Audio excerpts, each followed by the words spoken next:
Yes.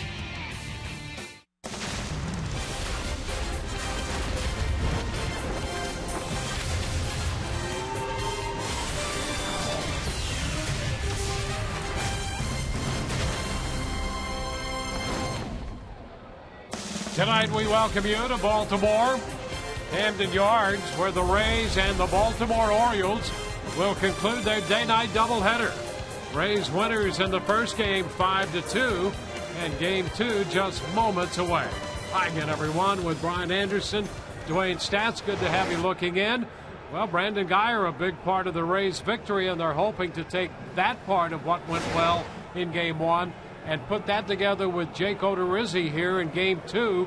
Jake has pitched so well, and the Rays are now looking for a sweep. Yeah, Brandon Guyer getting it done. I mean, you go back over his last 10 games, and this is a guy playing with a high level of confidence right now. He's 17 out of 39, 6 doubles. 3 of those came just a couple hours ago. He's also scored 6-7 runs. I mean, this is a guy that, like I said, good defender out in the outfield, swinging the bat very well, getting increased playing time, and with that, the confidence has started to grow and consistency of performance is there. You talk about consistency of performance. How about Jake Odorizzi in his last 3 starts? 1.35 earned run average. Look at that opponent's average of 104. 20 innings pitched in his last 3 starts, and he's given up 7 hits. He has been absolutely dominant. Oh, by the way, striking out a batter in inning 2.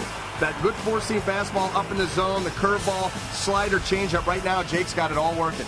You can see right there, Joe, Jake Odorizzi with a record of 3-7. Chris Tillman coming in with a mark of 6-4. Tillman, arguably the best pitcher in this rotation for the Baltimore Orioles. Rays and the Orioles coming up game 2 in a moment.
Game 2 from Camden Yards.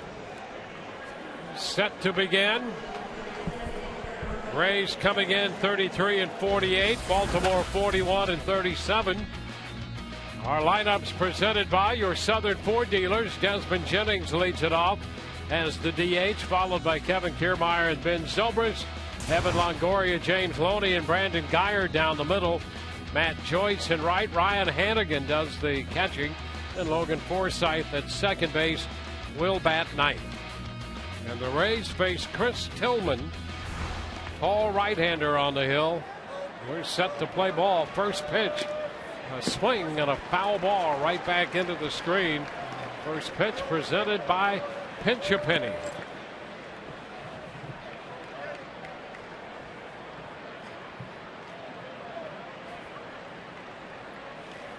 Jennings continues to be slotted in the leadoff spot by Joe Madden. Shortens on the bat, and that pitch is in there for a strike. Take a look at Tillman's numbers on the year. Well, making his 17th start of the season, 4.45 earned run average, but his last 3 starts he's been very good, and in his last outing it was in the Bronx against the Yankees, and he went 7 shutout innings in picking up that 6th win.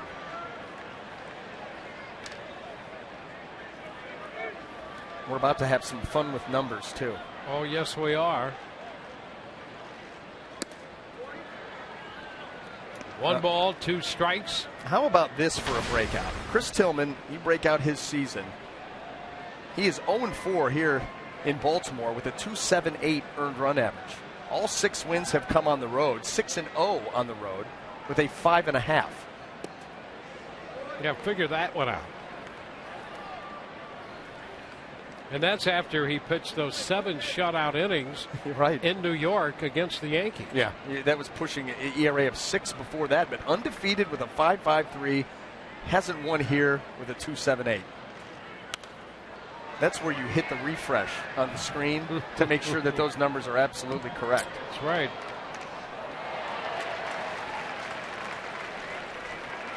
Coming off 16 wins last year, when he was 16-7.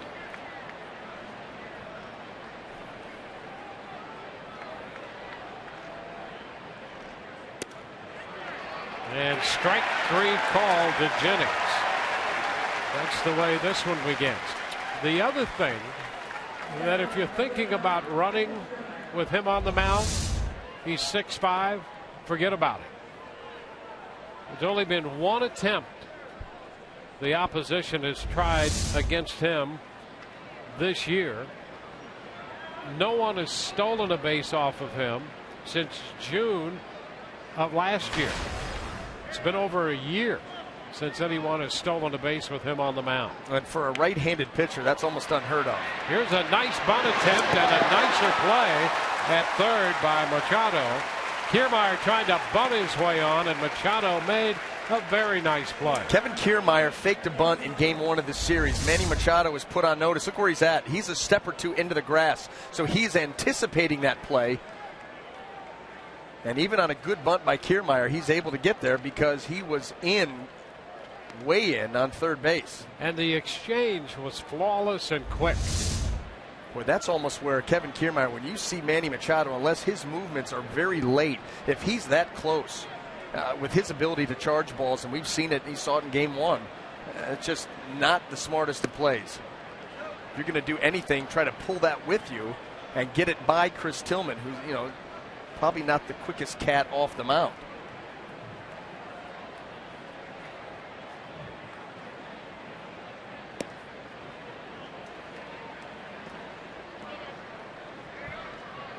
2-0 the count. So 2 quick outs, bases empty for Zobrist. Not a walk and a single in the first game. 2-1.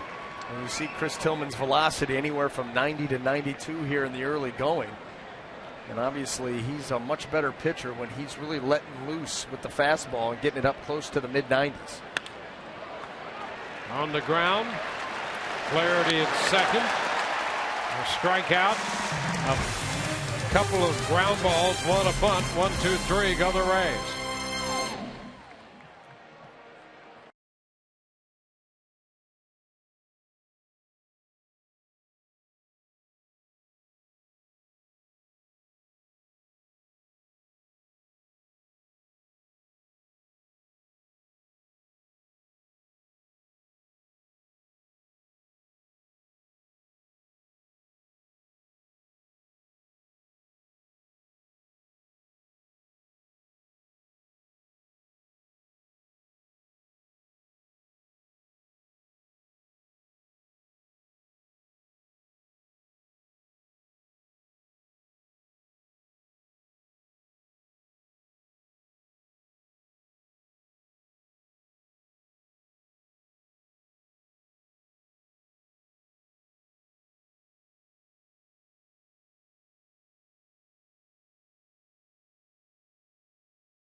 Bottom of the first inning.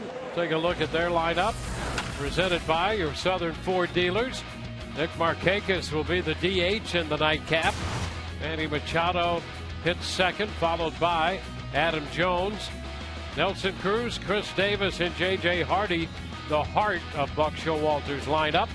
David Lowe's in left. Nick Hundley will catch. He'll hit eighth. And the second baseman, Ryan Flaherty, bats ninth. Well, Jake Odorizzi, 3-7, 4.29 earned run average, making his 16th start of the season, but pitching much better than that as of late. We highlighted in the open, a 1.35 earned run average in his last 3 starts. 20 innings pitched. He's given up 7 hits, striking out 20, walking just 5. And boy, his last start was probably, it was his best start of the year. 7 1/3 innings, 1 hit. Scoreless baseball to go along with 10 strikeouts and a win against the Astros. He really seems to have defined himself as a pitcher. When you think about the Rays starting rotation early in the year, every guy that came to mind, you could picture what they do, what they try and do, what they try and establish. And with Jake, even though we hadn't seen that much of him, but when you thought about Jake, you thought, oh, here's a guy, he's going to throw some pitches and he's going to use his fastball, and that new changeup that he's got really didn't have a well-defined. Markakis hits the second pitch deep into right. That's going to stay in the park as Joyce got to the track. He made the catch. Actually came back a step from the track onto the outfield grass to grab it. One away. Well, he didn't really have a well-defined plan of attack when he went out there. And I think it all started, in that game against the Indians at Tropicana Field, where he started to use that slow curve to go along with the fastball, the changeup, occasional slider. And that's when he really started to take off in his performances. Well, that was a 5-inning shutout performance with 11 strikeouts. Well, Machado shortens on the bat, takes the pitch for a strike. That draws Longoria in a bit, as you might well imagine. 0-1 the count.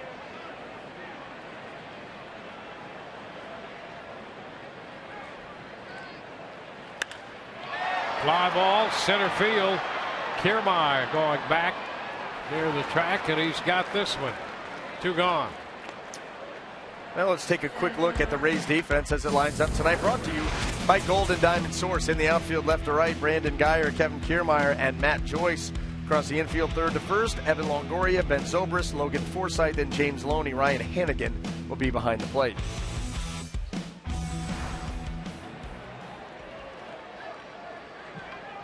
Two outs with the bases empty. Here's Adam Jones.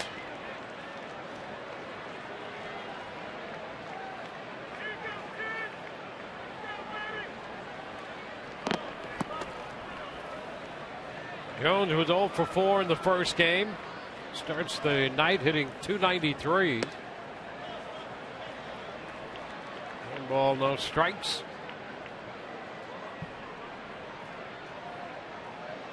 Jones 3 out of 8 in his career against Odorizzi with a home run. He lines it toward the corner and left. It's backhanded, cut off by Geyer.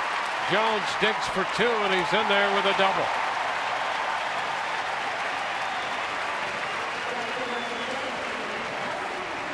For Jones, his 16th double. I'll tell you what, Adam Jones, very aggressive, and he lengthens his swing here on this breaking ball from Jake. Well, look how he gets very good coverage out in front of the plate and still strong enough to be able to lift this thing down and drop it in fair territory, get it to the corner. Nice hustle by Brandon Geyer to try to make a play on him at second base. For Jones, a little bit too much speed. So the first scoring opportunity comes right here in the bottom of the first. Man at second with 2 outs, and Nelson Cruz, the cleanup hitter. And he takes a strike.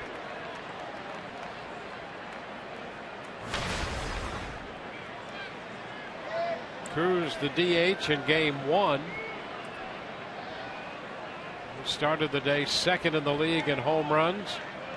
Tied for first in runs batted in.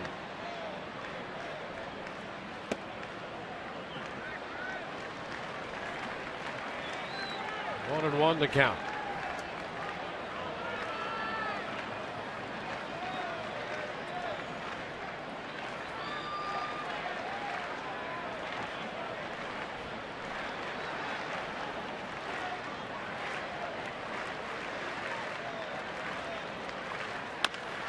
The chopper down to short. Zobrist makes the play. So Cruz is out number 3 here in the bottom of the first. On to the second, no score.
Scoreless as we head into the top of the second inning. Let's take a look at the Orioles defense, brought to you by Golden Diamond Source. In the outfield, left to right, we have David Lowe, Adam Jones, and Nelson Cruz. Across the infield, third to first, Manny Machado, J.J. Hardy, Ryan Flaherty, and Chris Davis. Nick Hundley will be behind the plate.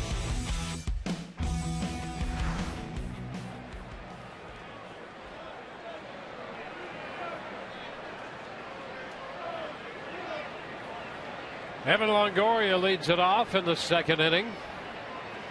Puts Tillman on the hill. First pitch skied into shallow left center. David Lowe is there. And Pitch one out here in the second. Tell you what, the one thing that we've seen as Evan Longoria has started to swing a little bit more powerful bat recently, the last couple of weeks, a lot of first pitch swinging. He is going up there, and anything close, he's taking a rip more times than not.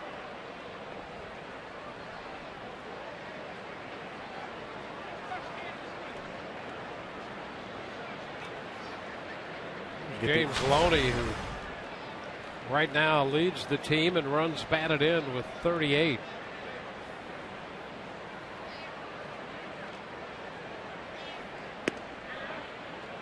Rays beginning the mathematical second half of the season here with game 2 of this day-night doubleheader. This is game number 82 of the season.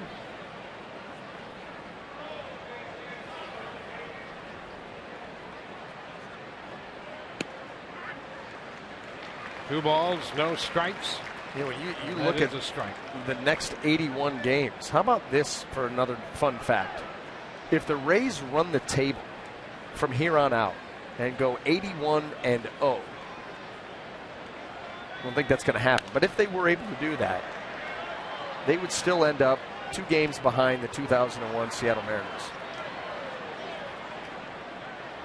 Yeah, I agree that they're probably not going to do that. Here's another proposition for you. You know, some people think because the East is what it is and no one has commandeered the East yet, that the Rays could still have something of an outside shot, maybe somehow to get to the postseason. And they might do that by finishing 10 games over 500. That would make them with a win total of 86. So to do that, they're going to have to go 53-28 the rest of the way to get to 86 wins. Not impossible,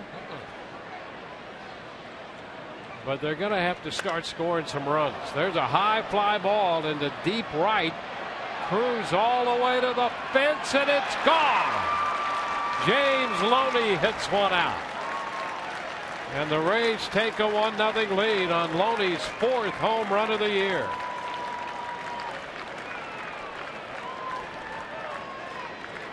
Well, a high drive into right center field, and Nelson Cruz drifting. James Loney, he does have surprising power. This one doesn't get over the fence by much, but it didn't need to. You see the offering by Tillman, stays up and out over the plate. And Loney, with good lift, gets just enough carry. First row. That's all it takes. Brandon Guyer up here.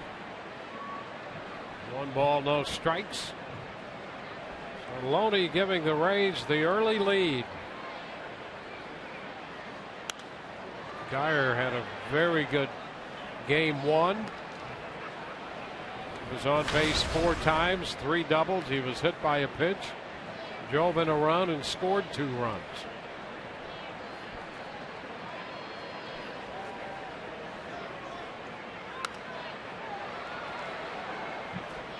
Well, as you can see, Chris Tillman does not have a ton of movement on that fastball. Tall, driving the ball, trying to drive the ball downhill, but not a lot of movement. 4-seamers pretty straight. So when he's out over the plate around the thigh to the belt, you can get some pretty good swings at him. It's 2-2. That's the 11th home run he's given up now, and this is 17th start. And until then, they'd been evenly divided between left-handed hitters and right-handed hitters at 5 apiece. Popped up. Down from first base comes Davis. Chris Davis grabs it. Yeah, you look at Chris Tillman's overall numbers, and the trend, it's not trending well for him. You know, his hits per 9 innings are up.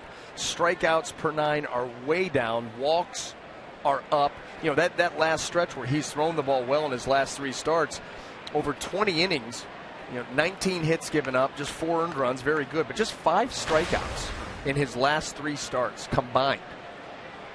Yeah, he actually walked more hitters than he'd struck out. 7 walks, 5 strikeouts over that stretch. Matt Joyce shoots it foul down in front of and beyond George Hendrick. The home run by Loney was his first home run in 20 days since the 7th of this month against Seattle. Broken bat, the line drive to Davis at first. Rays are finished, but they get a run here in the second on a home run off the bat of James Loney, and it's 1-0 Tampa Bay.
Second inning.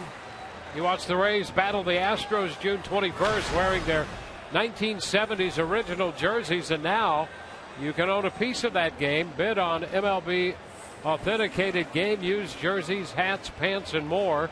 All proceeds benefit the Rays Baseball Foundation and Moffitt Cancer Center. Visit raysbaseball.com/TBTC to place your bid.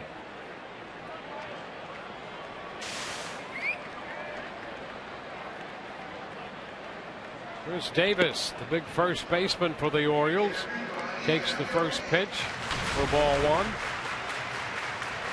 Davis hitting .220 with 13 home runs.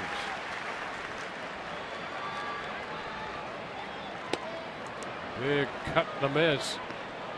You can see him pull off that pitch. Yeah, down and away has been an issue for Chris Davis. Also fastballs up in the zone that are out over the plate and close to him. That swing has gotten loopy. You can see right there how he gears up, hands high, they drop down, and then that big uppercut swing. Right now, there are some holes that can be exposed. So a 1-2 count to Davis.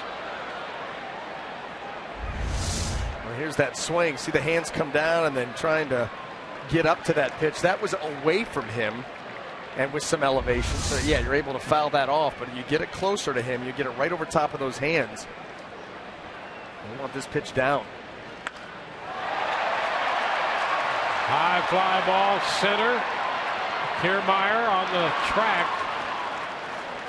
And so Davis a long fly ball to center field for the first out here in the second. Be very fortunate that you got away with that. And you see that look on his face right there. I think he understands just that. That was a changeup that did not have any finish to it, and it was right into the swing path of Chris Davis, and he just missed it.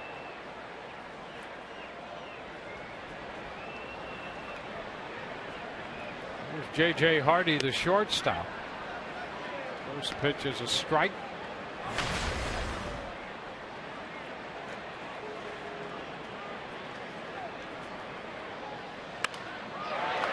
And there's a front back liner base hit in the right center. Joyce with the pickup. So Hardy picks up the second hit surrendered by Odorizzi. J.J. Hardy did a nice job of staying inside that baseball. And by doing that, he was able to keep his hands close, let the ball get into that zone, and then pop it the other way. His pitch away starts to come back middle. And Hardy able to push that thing out there into right center field.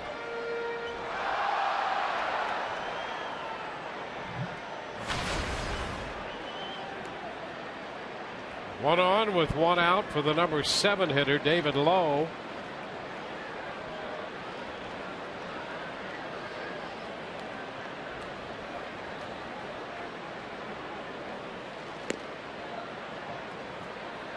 Pitch outside.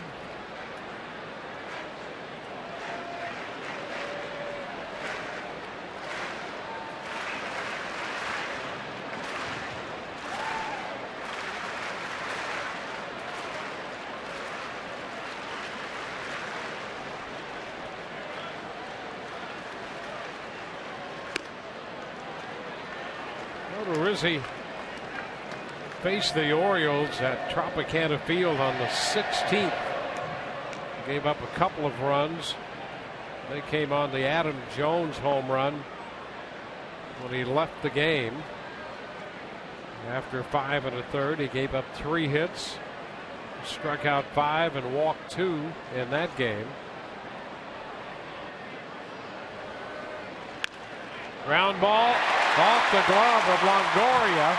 It'll be chased down by Zobrist. 2 men are on. Well, David Lowe just slapping that ball the other way, and he hit it hard. Evan Longoria's got to make a quick reflexes here as he's almost at the cut of the grass, and he ranges to his left, and that ball deflects off the end of the glove. See him trying to make this play that was sharply hit. And just redirects it out into no man's land.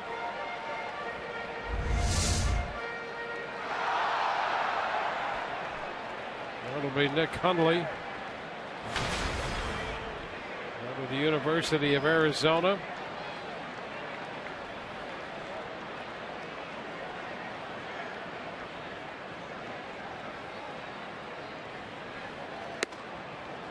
Odorizzi's fastball is upstairs out of the zone.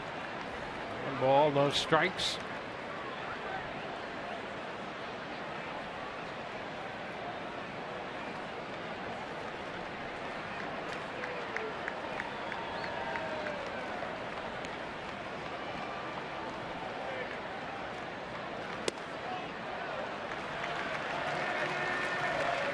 Two men on with 1 out. Odorizzi behind Hundley.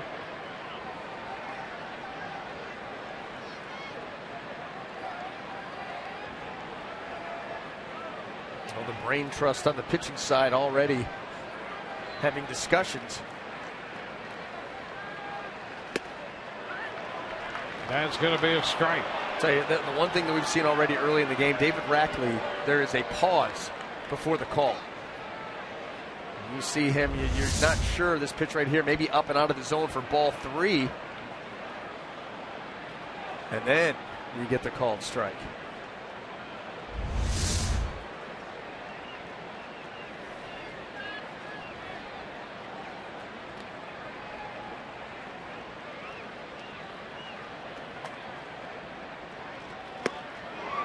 Cut and a miss.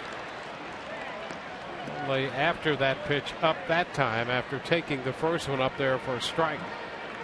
And that's the thing. If you're going to call it a strike, then eventually you're going to force hitters to have to swing at it. And that's a tough pitch to get to. We've seen and Jake Odorizzi have a lot of success with his fastball in that region. Yeah, that's an important pitch, an important location for Odorizzi. High fly ball down the left side toward the corner.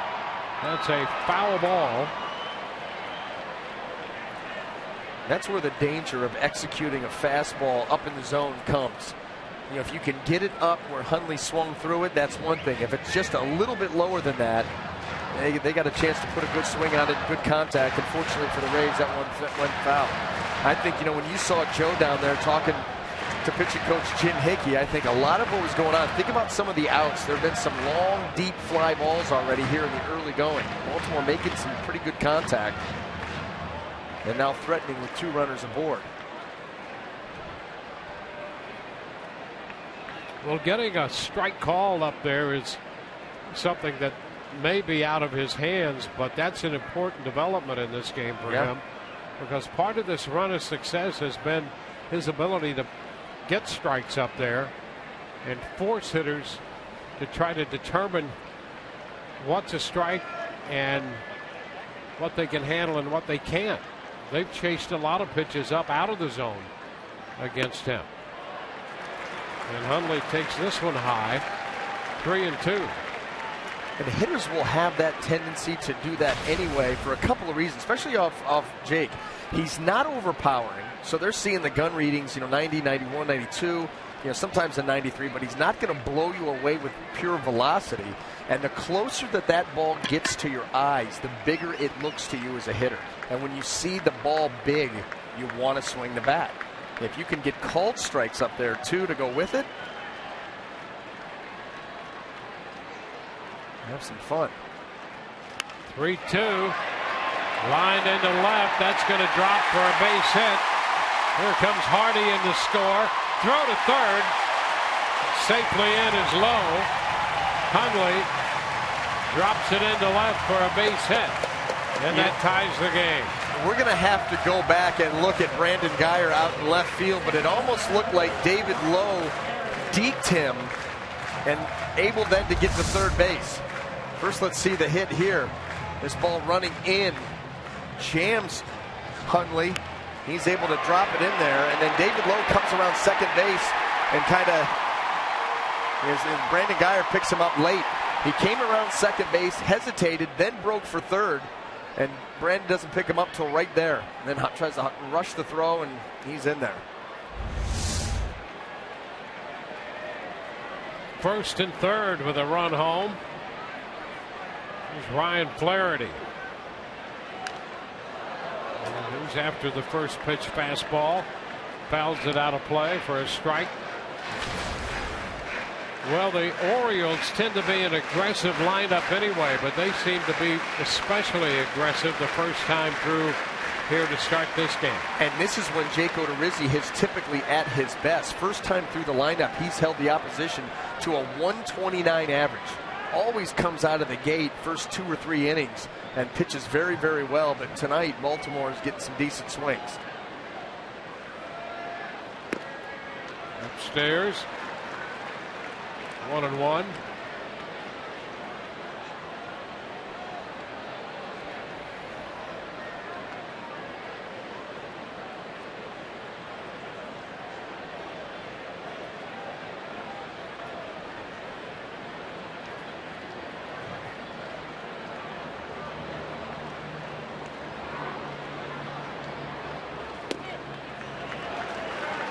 Two and one. The last couple of misses by Jake Odorizzi, atypical. Missing his locations, and even some of the balls that have been put into play, some for hits, some for outs, the location has been missed. Balls leaking back across the plate, just not dialed in right now quite yet. I'll tell you what, with Markakis in the top of the order looming, you better find it soon.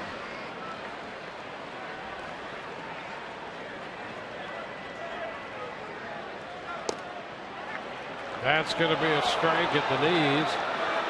It's 2-2. A good pitch here by Jake to get back even in the count. Right down there at the bottom. Well, if you're getting that pitch and then a pitch that's borderline top of the zone, it gives you a lot of room to work with.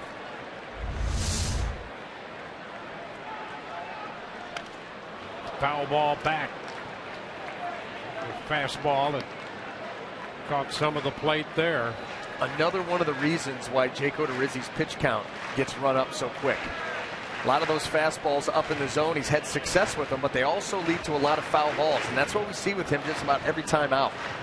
A lot of deep counts.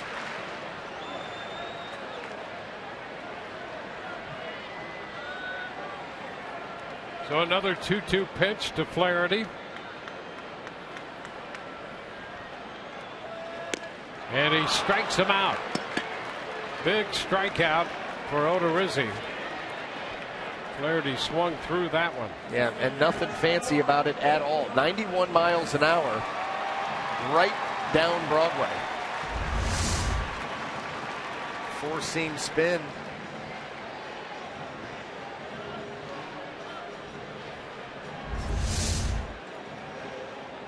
Now we go to the top of the order. Nick Markakis with a deep fly ball to right the first time around. He is now 4 of 7 in his career against Odorizzi.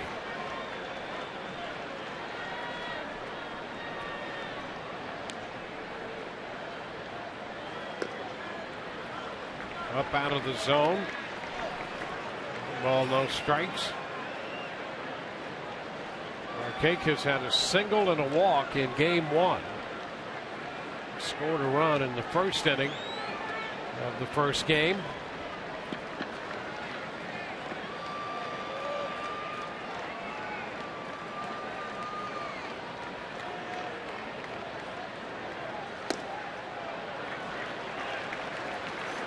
Odorizzi behind him 2-0. Well, you just want to see Jake Odorizzi find a way to retire Markakis, get out of this inning, and kind of hit the reset button. There have been some deep fly ball outs. Obviously, Baltimore has played it a run, have 2 more runners aboard.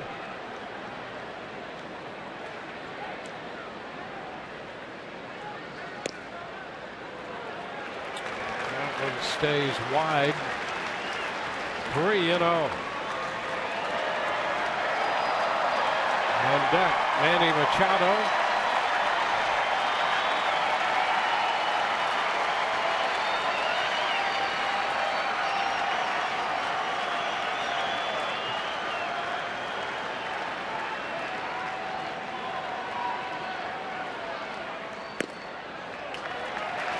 That will load the bases. Pushes Hundley up to second base. Markakis takes over at first. The runner at third is David Lowe. Jim Hickey heads to the mound with Odorizzi at a spot. Well, been a lot of misses by Jake, and so those close pitches like this, even in a 3-0 count, you're not going to get. And this is a good visit here by Jim Hickey. You just give him a couple of quick reminders and tell him, listen, you get the hitter at the plate. We're out of this inning. It's a tie ball game. No big deal. Right now, talking with Ryan Hannigan about what they want to do against Manny Machado. Yeah, who hit a home run. This is a guy who popped the slider in game 1 for a home run. And here on Brad Boxberger. He was 2 for 3 in the first game. Home run is 5th of the year. And made a bid for one his first time up in this game. Kiermaier had to go back to the warning track. So Odorizzi has averaged a little under 19 pitches an inning this year. Had a quick first inning despite all the fly balls, just 9 pitches, but 27 so far here in the second. That's a strike. David Rackley calling the balls and strikes. Jim Wolf at second. Brian Gorman, the crew chief, the umpire at second, and Gabe Morales down at third.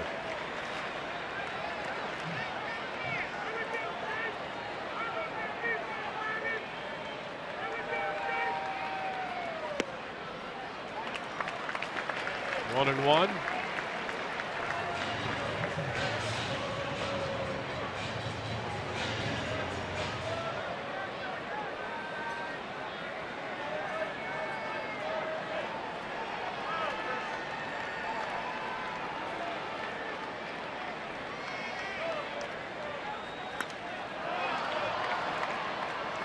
On the play, 1-2.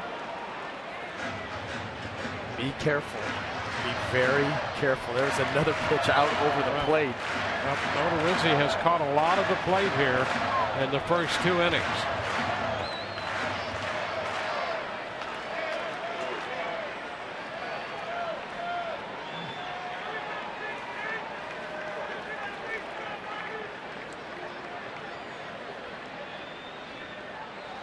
He got him, strikes him out. The Orioles lead, the bases loaded.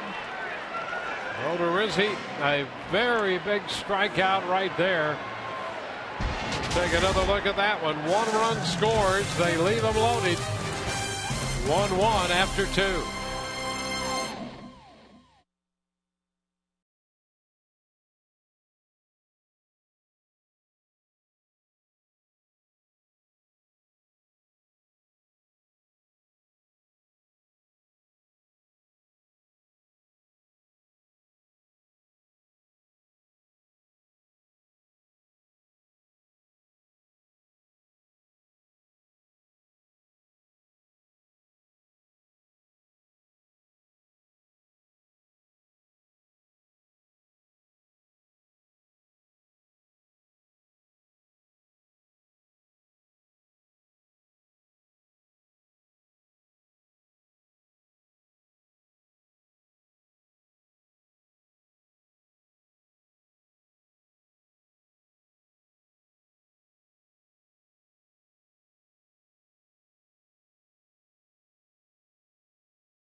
Rays and their trip to Baltimore. It's now time for you to tweet your photo using hashtag #SunSportsFanPhoto for a chance to have it shown in an upcoming game broadcast brought to you by AT&T.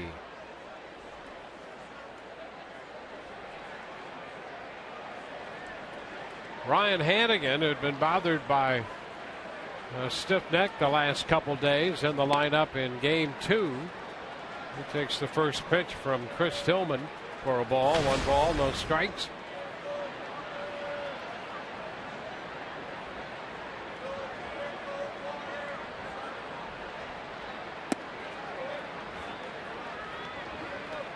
Hannigan, Forsythe, and then Jennings.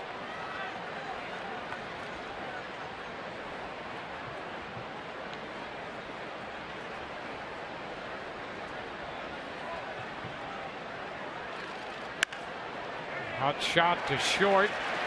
Hardy grabs in the over-the-top throw. Hannigan is out of there. Short to first.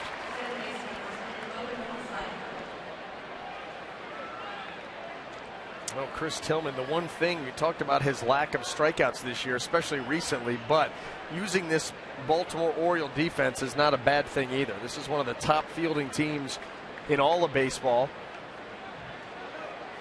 Both the Orioles and the Rays last year had dipped below, had the lowest air total in Major League Baseball, 1 and 2, and they're right back up there again, 2 and 3 coming into play. Logan Forsythe at 217. One strike to count to him. Ground ball in the hole. It's short. Longer throw by Hardy, and he gets his man. Outstanding play by the Gold Glove winning shortstop, J.J. Hardy. I tell you, J.J. Hardy's so solid out there at shortstop, and it seems like he always has just enough arm to make the play. Forsythe with a bid here. He jumps on this throw, strong and accurate, in picking up the Orioles' second out.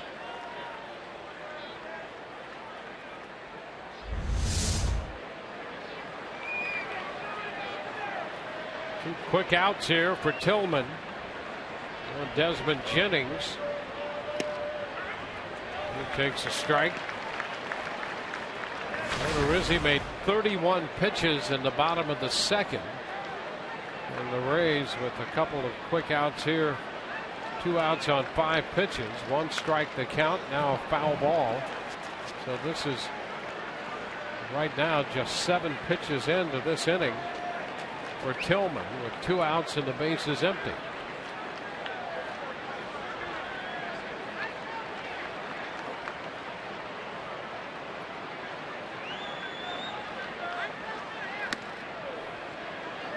It's a ball and 2 strikes.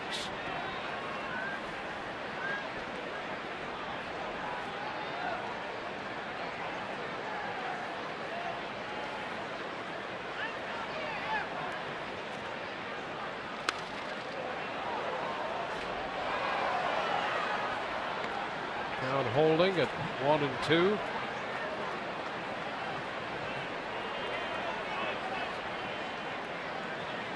Tillman was added to the American League All-Star team last year by Jimmy Leland. He did not pitch in that game, but received the honor. In fact, the first time an Orioles pitcher had been selected for the American League All-Star team since Mike Mussina was here in 1998. Jennings out on strikes. 1, 2, 3 go the Rays, and we head into the bottom of the third, tied.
Baltimore, and it's an interesting time on this road trip for Rays reliever Cesar Ramos. Here's the deal, guys. He and his wife Melanie are expecting their first child any day now. Cesar wasn't even sure initially if he was going to be able to come out on this road trip, but she's not showing signs that they're going to have the baby right away, so they're going to have another checkup on Monday. The plan is right now Cesar's going to be with the team at least through New York.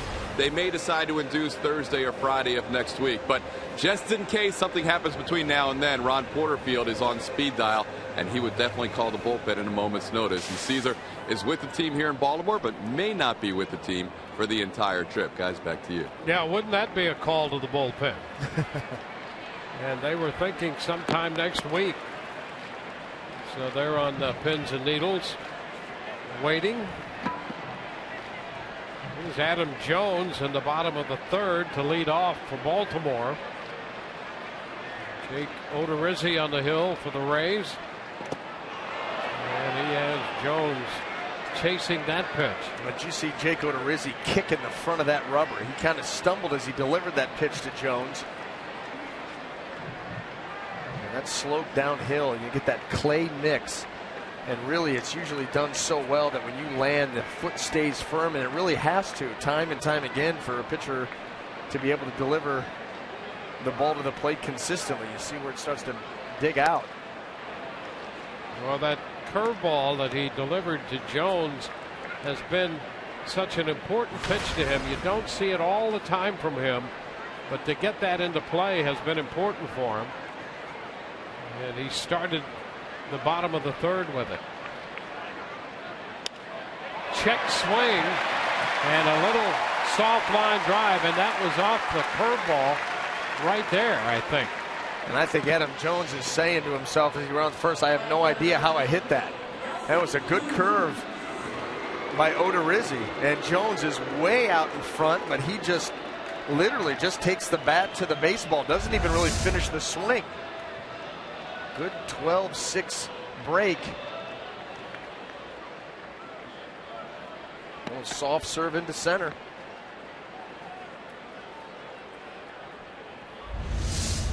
When you're going good, you get stuff like that to drop in. There's Nelson Cruz. Way high with that one. And boy, you can just tell here with Odorizzi that this start has been the antithesis of what it's been for him over the last few starts. Just not commanding the strike zone. That's what it boils down to. A lot of pitches like that. We've talked about his misses, but he's missed badly on a number of pitches here in the first 3 innings. Way out of the zone on that one.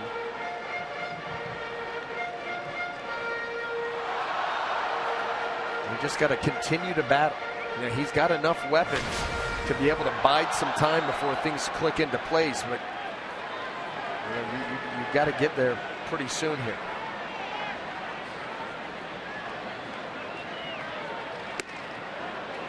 Cruz started to go and checked in time. 2-0. And if you're in this situation, the Rays and Odorizzi just trying to buy time and limit damage until he can put it together. Yeah, and I'll tell you, if this continues, it won't be very long before that bullpen is up.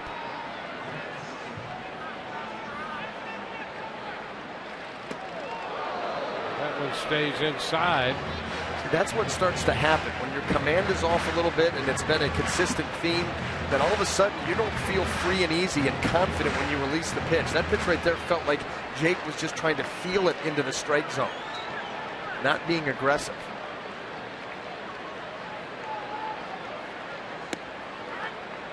Picks up a strike. 3-1.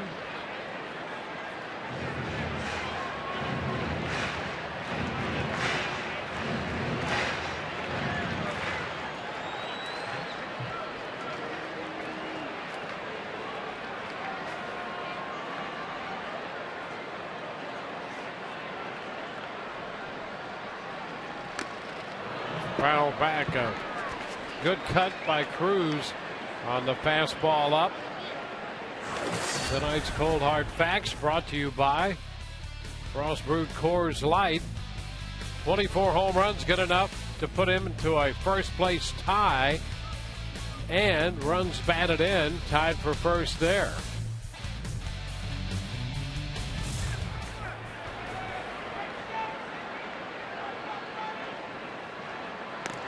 Over to first.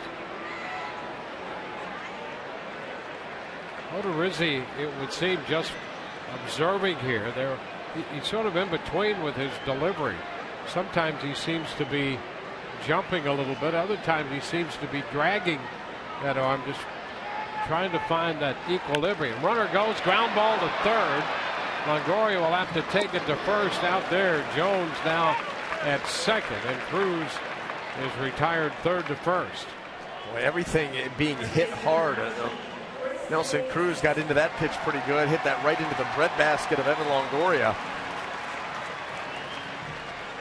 Another runner out in scoring position. And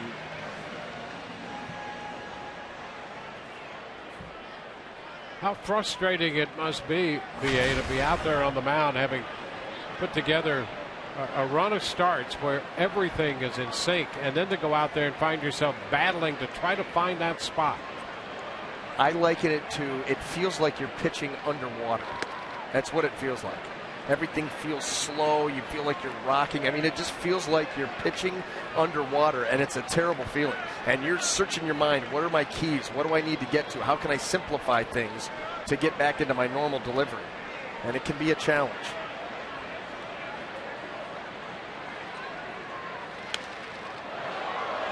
Davis, a big cut, fouls it. I'll tell you what, you know, we talk about the Rays hitters when they get mistakes to hit. You got to take advantage. And during that streak, that long streak where they weren't scoring runs, they just, you know, they were being pitch tough. And when they did get mistakes, they fouled them off. That's what's happening tonight. Baltimore, they've had their opportunities. They've been sitting in good counts to hit. They've gotten a number of pitches out over the plate. And overall, for the number of pitches they've gotten to hit, they've not done much. 2-1.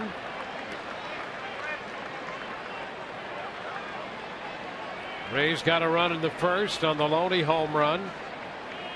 The Orioles left the bases loaded, saw 31 pitches in the second, and scored 1 run. 1 on, 1 out here in the third. 2-1 to Davis, and he swings through this one.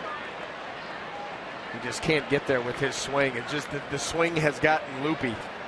It's not short, compact, and powerful. It's gotten loopy, and you see he just cannot get there. And that one wasn't even with the elevation that you would like. Still can't get there.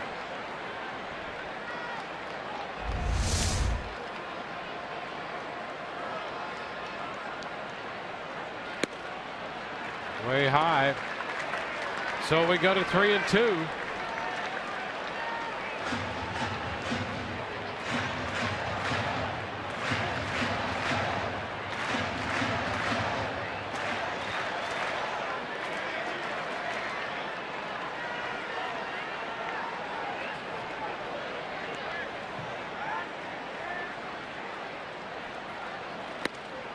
Up again, he walked it.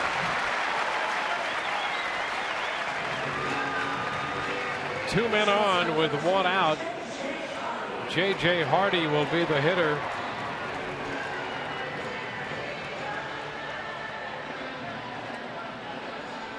Well, here in this inning, Adam Jones hit that breaking ball that was just barely off the ground, hit a soft liner for a base hit. Cruz hit the ball hard to third with Jones breaking. So Jones moved to second on the ground out. And Davis has walked and missed a couple pitches to hit in that sequence. Here's Hardy.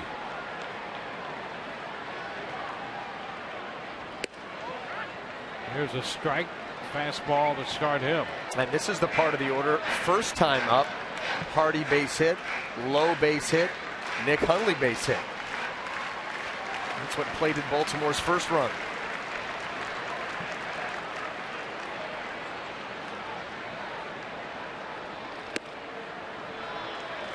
One and one. You see everything from Odorizzi has been up. The fastballs, I think some are by design, others are just misses up. That slider was up. And that would indicate, like you were talking, Dwayne, it would indicate just out of sync mechanically, coming to the plate too quickly. Fly ball deep to left. Geyer is there to make the catch, and the runners will hold at first and second. Well, got Hardy just a little bit out in front there. And what looked to be a changeup, and this changeup too. You know, Jake likes that changeup in the Alex Cobb mold. You know, that's who taught him the pitch. They worked on it in spring training. He wants to see that finish at the end. And the ones that he's thrown tonight have been more of a true changeup, where that finish not quite there. He's been able to get a couple of deep fly ball outs with it. Well, the hope is that he can get the left-handed hitting David Lowe. Maybe get all of this past him, and he can go out there and just find it the next inning. Popper, foul ball. Longoria is going to have a play, and the Orioles do not score. They lead 2. We go to the 4th, tied 1-1.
Sports, brought to you by Toyota.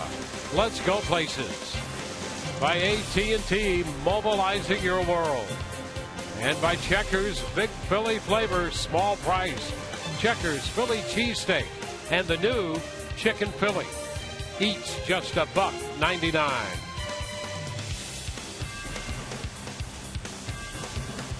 Game 2 of the doubleheader in Baltimore. Rays winners in the first game 5-2. Tied 1-1 as we go to the 4th inning. It's Chris Tillman against Jake Odorizzi.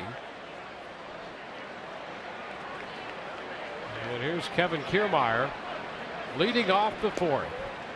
Taking the pitch low.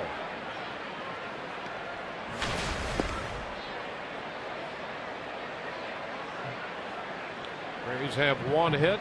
Yep, the home run from Loney.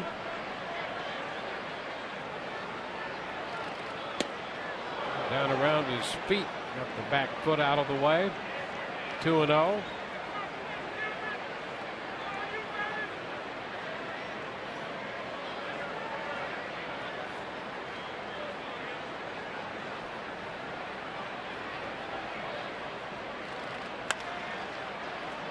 Ground ball to second. Kiermaier's the first out.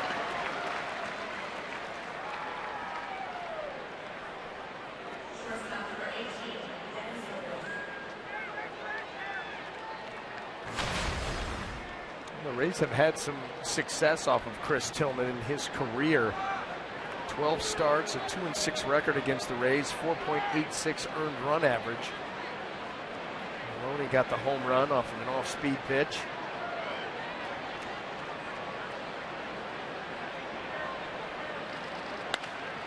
Ground ball off the bat of Zobrist.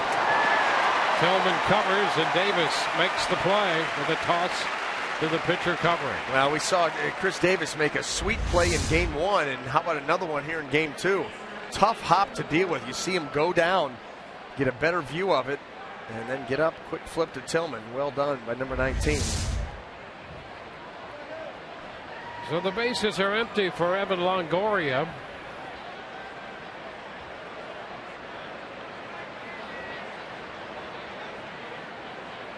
Evan 0 for 1 tonight against Tillman. He takes the first pitch in for a strike. Our Buick big matchup for Longoria against Tillman. 5 home runs, 11 of 28 overall. 1 ball, 1 strike. He also has a couple doubles against this right-hander.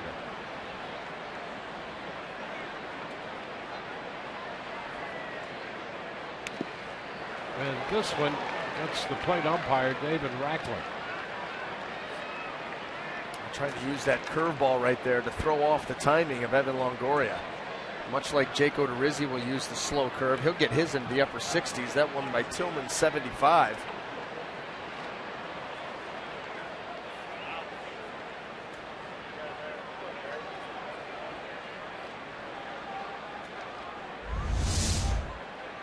Throws that spike curve.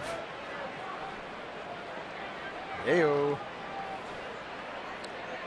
So Hundley took a little stroll out to spend some time with his pitcher Tillman to give Rackley an opportunity to recover a bit.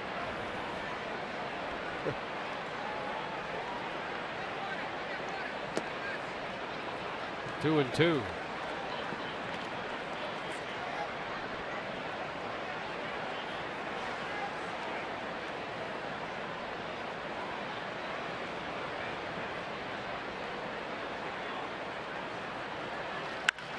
Line drive into left. That's going to fall for a base hit. Solid line drive for Longoria. He continues to have some success against Tillman.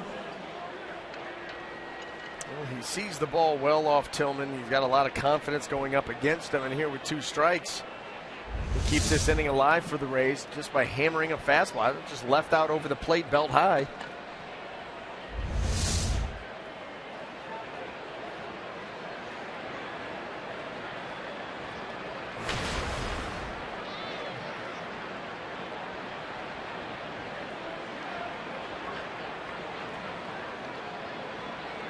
Now James Loney. Loney homered his first time, fouls this one out of play the other way.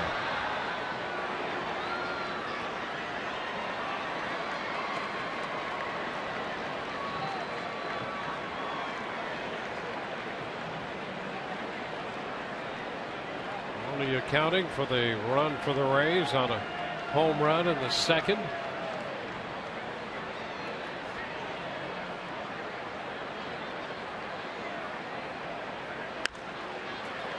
Another one the other way out of play.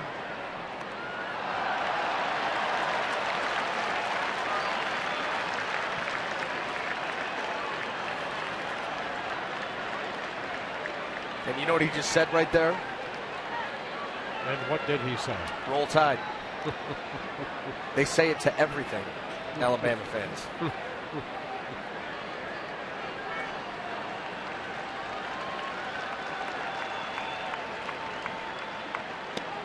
You know, we're going to need you, Mr. Stats, to come down to the police department and answer a few questions. Roll Tide. That's how it goes.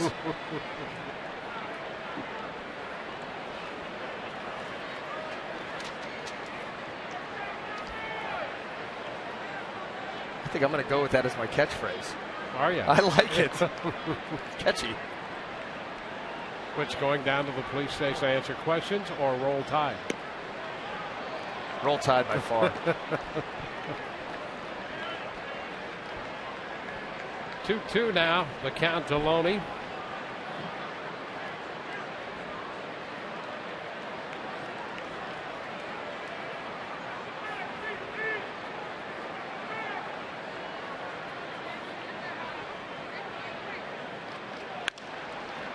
Down to third, scooped by Machado on one short hop.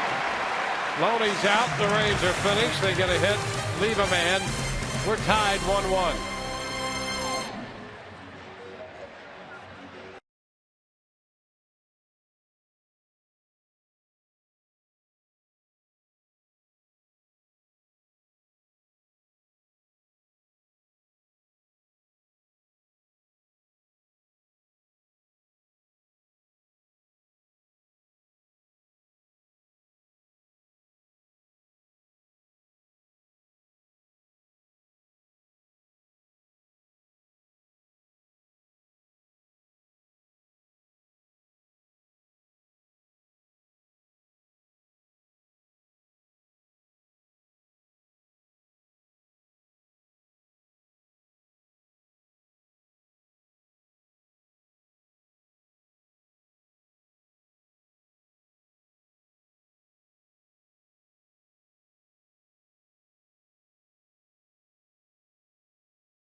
Tied 1-1.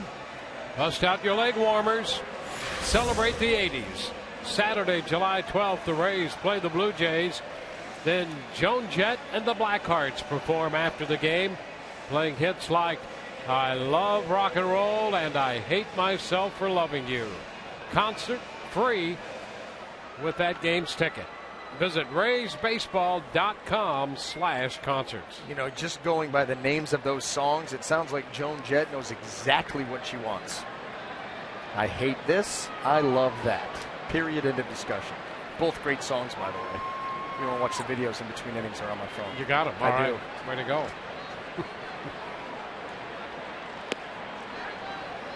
First pitch is a strike to Nick Hundley, the catcher.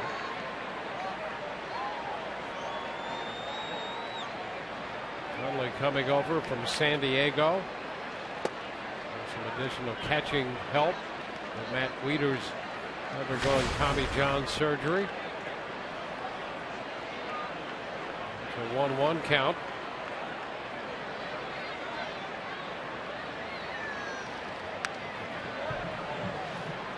One and two.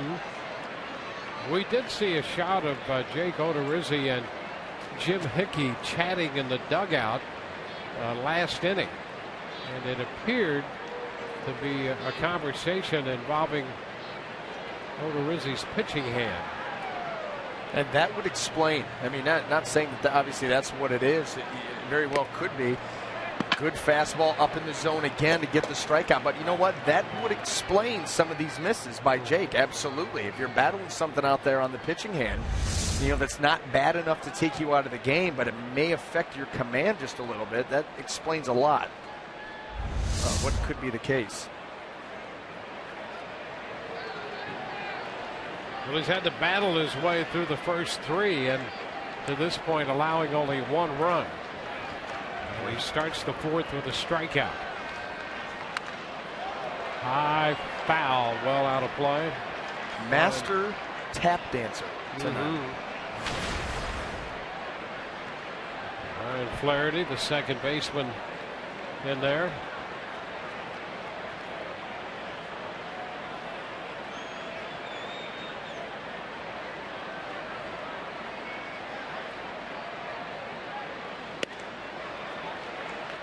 Two.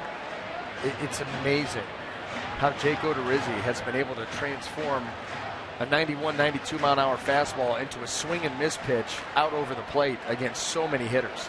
Just punched out Hundley on one. He got Flaherty on one his first time up, and a chance to get him again. Fly ball right field. Joyce back to the track, and he takes care of that. Two gone. So 2 up, 2 down. We'll go back around to the top of the order. It's a beautiful night here in Baltimore and a good crowd here, in stark contrast to when Odorizzi pitched against the Orioles here back in the middle of April.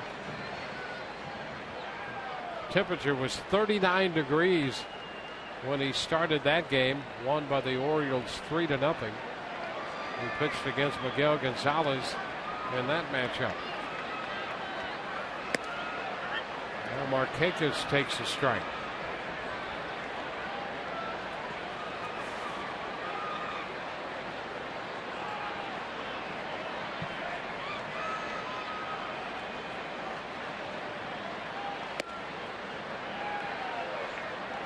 One and one.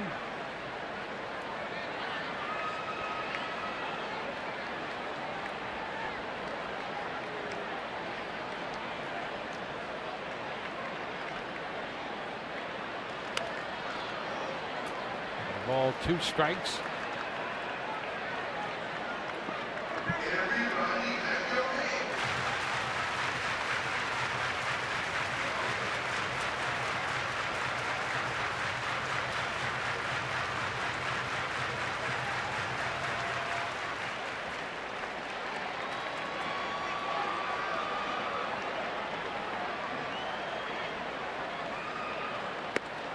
And a cut and a miss. He chased the high fastball. 2 strikeouts coming on the fastball up. Through 4, 1-1.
for the run put up there by the Rays with his 4th home run of the year.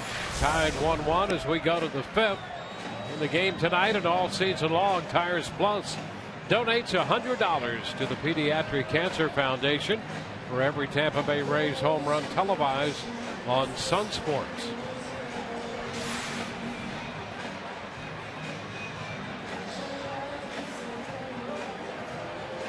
Brandon Guyer will open the 5th inning.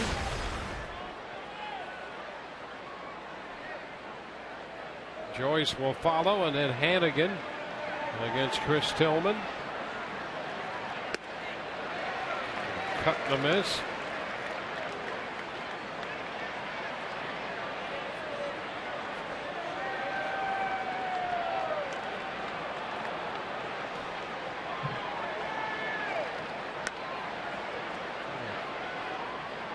Foul ball up the right side off the breaking ball. Into a curve ball there. And he's ahead of Brandon Guyer.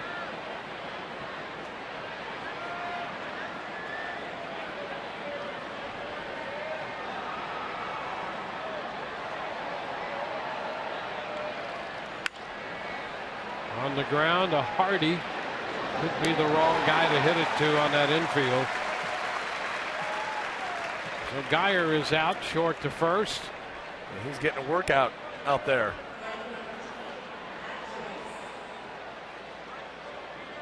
Well, that's 7 ground ball outs by Tillman.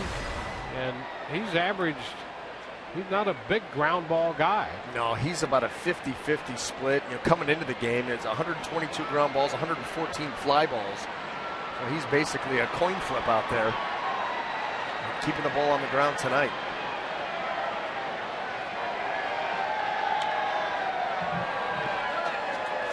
Breaking ball foul, strike 1.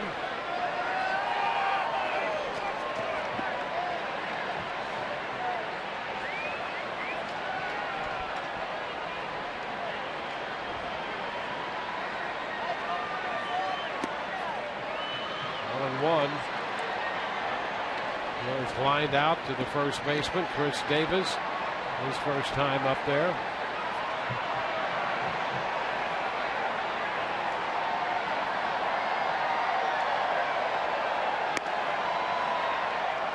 During the Pittsburgh series, we talked how the Pirates had suffered through 20 consecutive losing seasons until last year.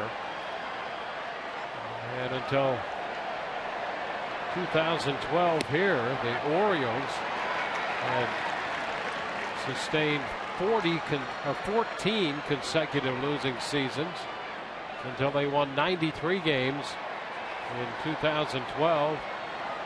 They were 85 and 77 last year. Buck Showalter has come here to Baltimore and tried to change the culture. That losing culture, get this to be a tough-minded team, a team that's capable of going toe-to-toe in the American League East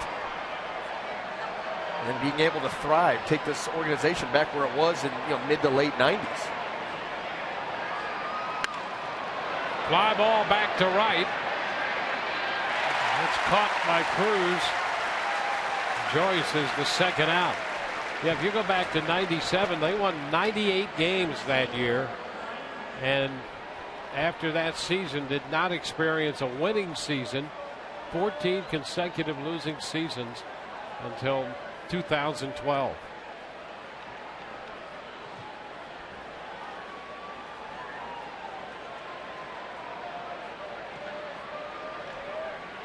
There's Ryan Hannigan.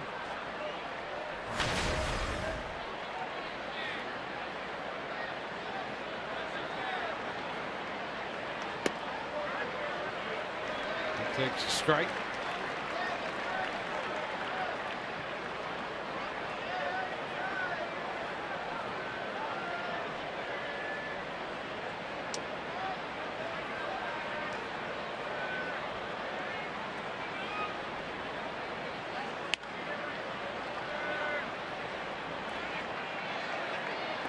Two strikes.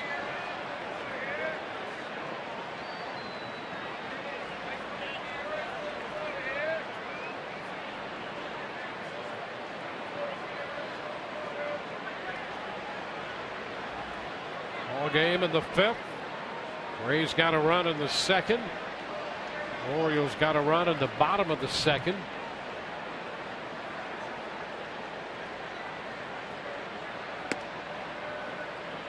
It's too high to Hannigan.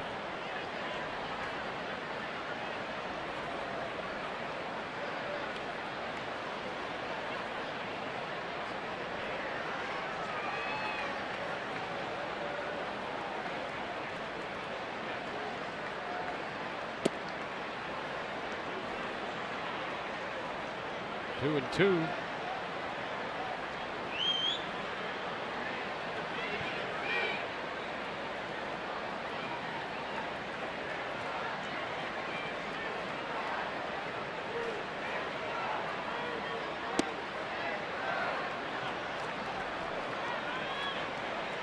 Three balls, two strikes.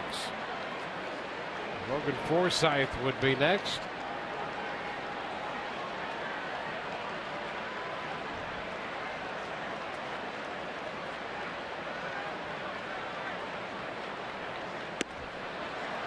Ball 4. A 2-out walk. First walk given up tonight by Tillman. Well, here's Forsythe. You know, and I'll tell you, if you can stay away from a base running gaff here by Ryan Hannigan, at worst you're going to have the Rays with the leadoff man leading off next inning. That's why that's a bad walk by Chris Tillman, not only because he was up in the count 0-2, but now you get the 9-hole to the plate, and that lineup's going to flip once again instead of having him lead off the inning. Forsythe retired on a very good play by J.J. Hardy at shortstop in the 3rd inning, so he's 0 for 1.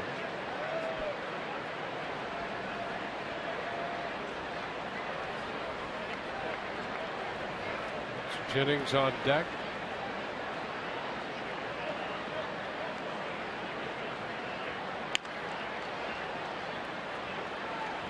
One.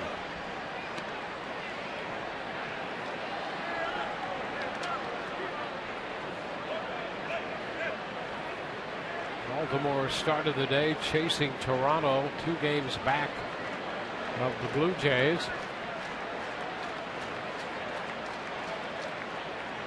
2.5 back right now after dropping the first game of this series.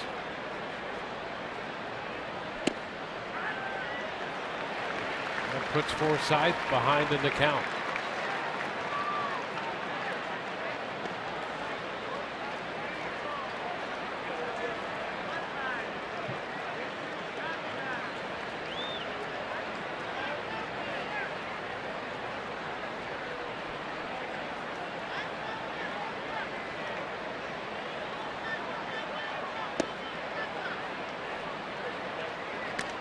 Two and two. Blue Jays right now are at home batting in the bottom of the 5th, trailing the White Sox 2-0.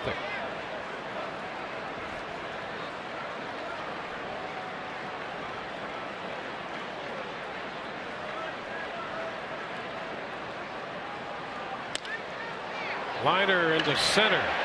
Jones is there to catch it. The Rays going to walk, leave a man. We go to the bottom of the 5th. 1-1 ball game.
fifth inning. Jake Odorizzi has been looking down at his pitching hand on occasion tonight and seems to be an issue with that middle finger. There you can see it.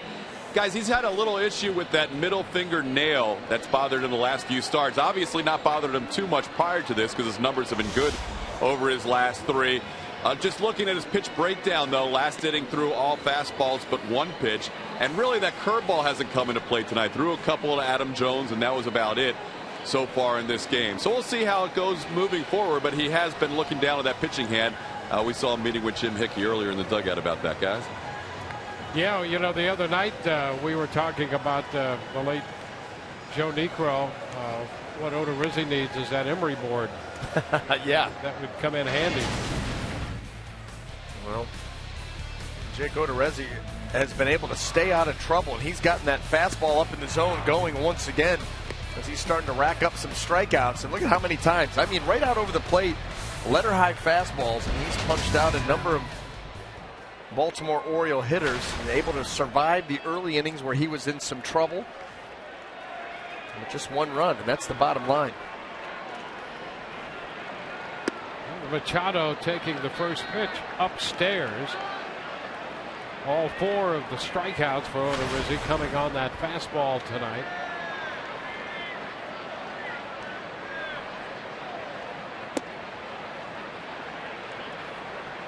Two and 0.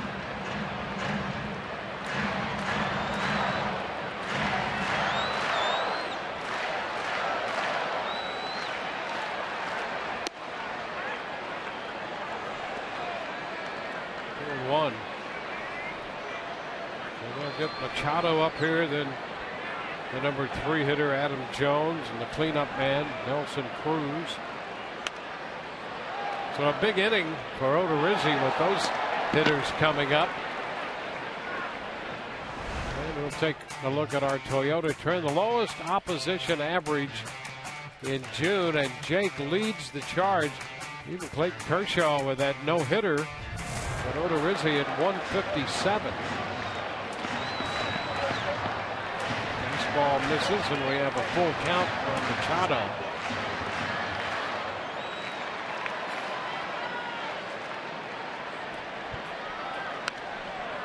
He fouls this one straight back, out of play.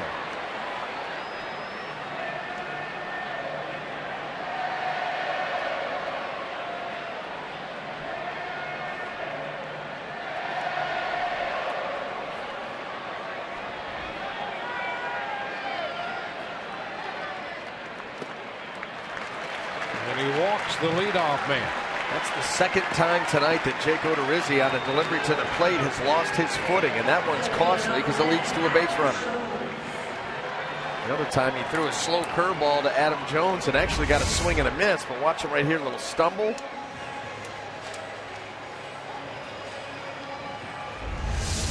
Well, you hate to put men on base in front of the hitters who are coming up right now. Adam Jones being the first of a parade of hitters.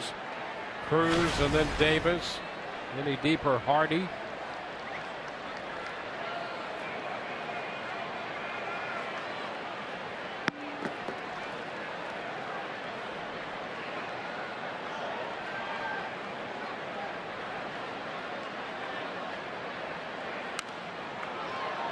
Jones after the first pitch, and he fouls it back.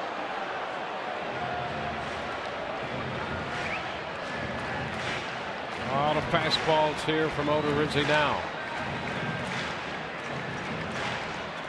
Well, trying to go with what works and what probably feels the best and that he has the best command of. You just got to make sure you put him in great spots and sprinkle in some off speed just to keep it in the back of the hitter's minds.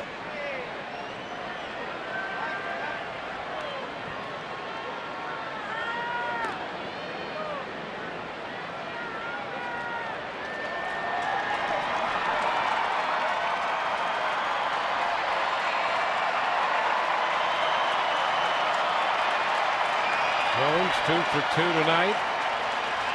5 out of 10 in his career against Odorizzi.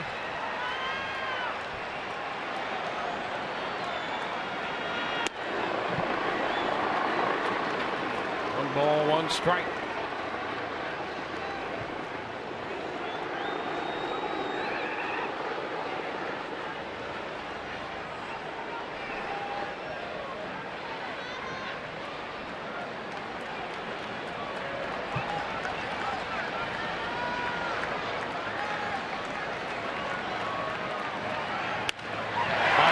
base hit through the hold on the left side.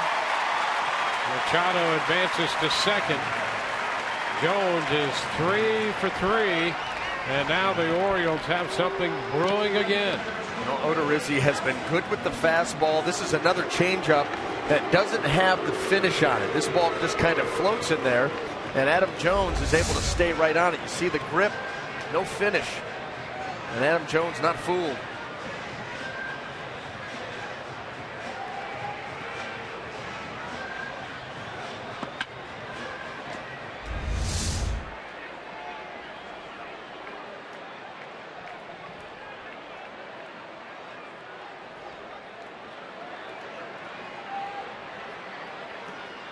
Nelson Cruz. First pitch misses. Ball, no strikes.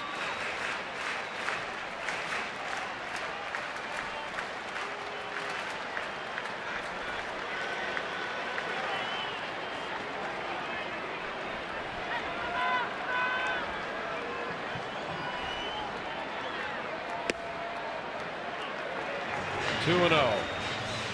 He's behind the dangerous hitting Nelson Cruz.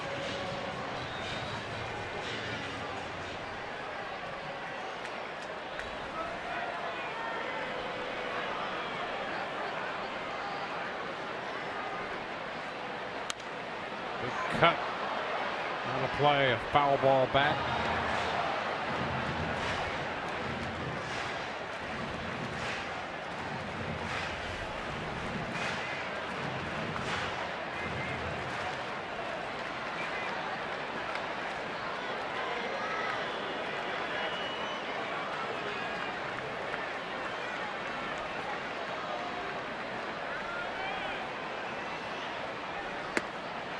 Now it's 3-1. Chris Davis is on deck.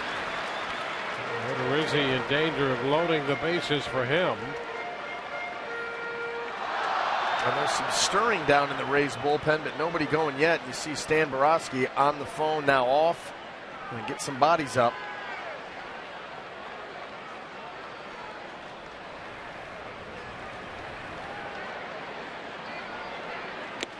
Good cut. 3-2. Well, anything close, Nelson Cruz, he's a run producer. He's going to take a rip, that ball off the plate away. Cruz feels like he could get there with good plate coverage. Not so much, and now Jake has a chance. 3-2. One more good pitch.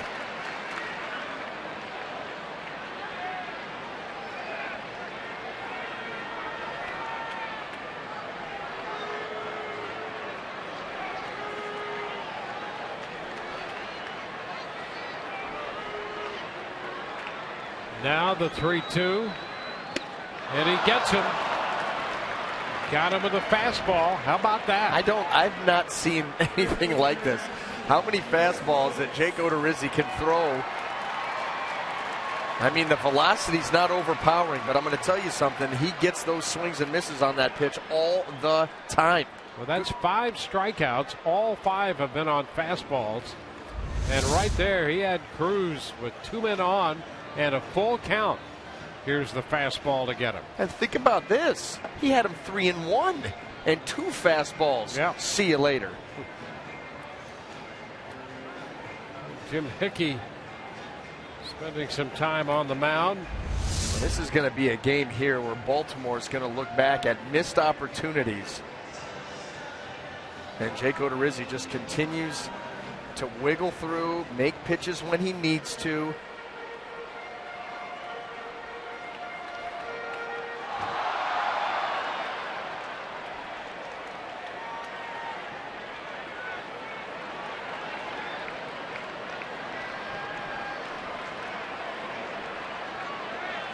Chris Davis. And upstairs to Davis. Took a changeup and hit it to the warning track in center in the second. Odorizzi walked him in the third.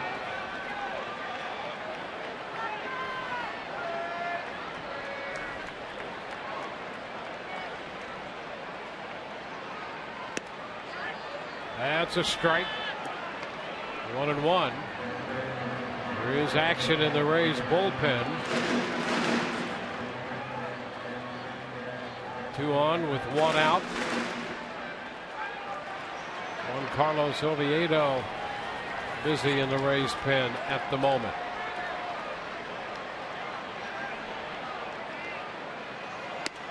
Upstairs. 2-1. Boy, this has been a tightrope walk for Odorizzi with a menacing breeze blowing. Staring it down. Standing on the mast. Yep. 2-1. Foul ball, and that caught part of Hannigan. Well, he's absolutely battling. And you know what? That's what winning pitchers have to do. You've got to learn, and it's better when you're young to be able to go out there, as you see that ball get Ryan Hannigan, get him good. You've got to be able to go out there and give your team a chance to win when you don't have your best stuff or your best command. Just find a way.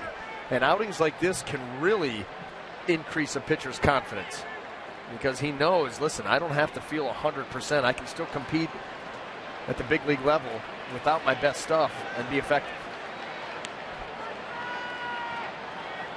The 2-2. He fouls it back. Fastball. He barely got that. That was a tardy swing right there. I know it went back, but Greg Maddux used to say that when a hitter would foul a pitch straight back, he had a hard time. Well, that was one of the hardest things he had to do to determine, was it because he was right on it and fouled it right back, or was it tardy?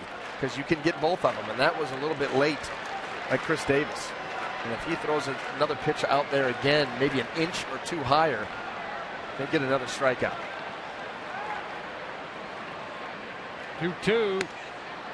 He lays off, and the count is full on Davis. An inch or two. Not that many. But he almost got him to swing at it. So you know he's right for that fastball up in the zone.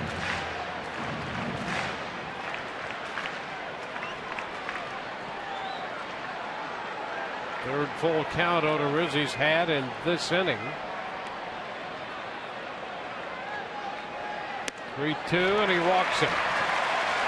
And the bases are loaded. Machado goes to third. Adam Jones up to second, and Davis takes over at first.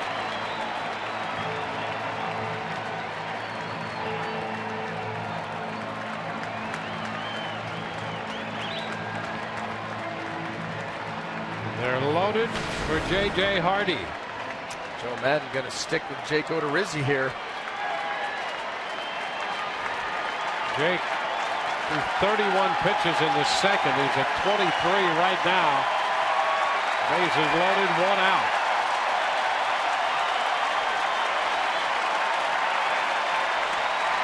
Hardy takes this one a little wide.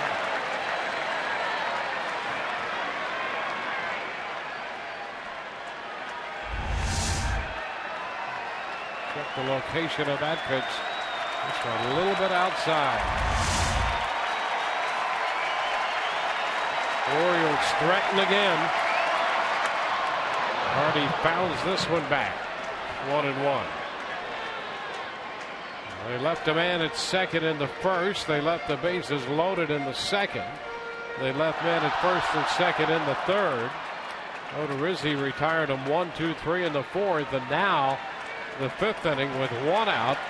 The Orioles have loaded the bases again.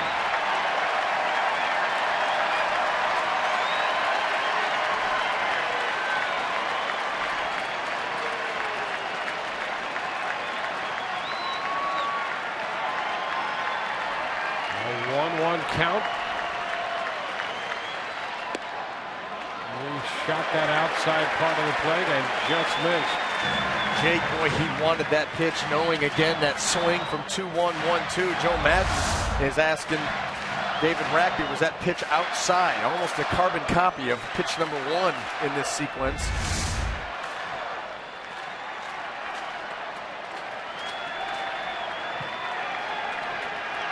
2-1. And there's ball 3. Yeah, that was a bad call. That was a bad call. That's a good pitch here by Jake Odorizzi. Ooh, my.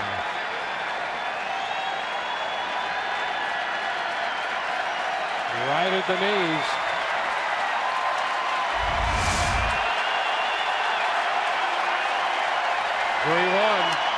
Popped up foul, right back and out of play it goes.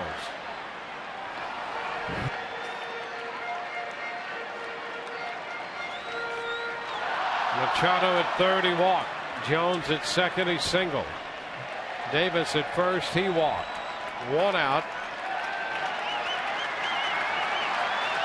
3-2.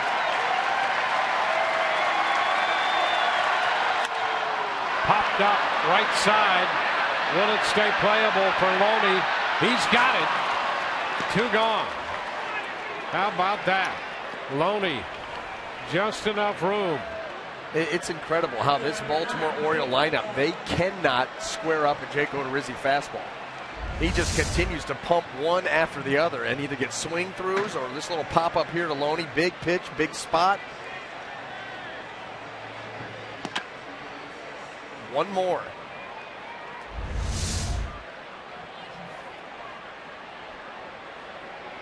David Lowe had an infield hit down to third in the second inning, foul to third in the third. And the pitch is a strike in the upper part of the zone.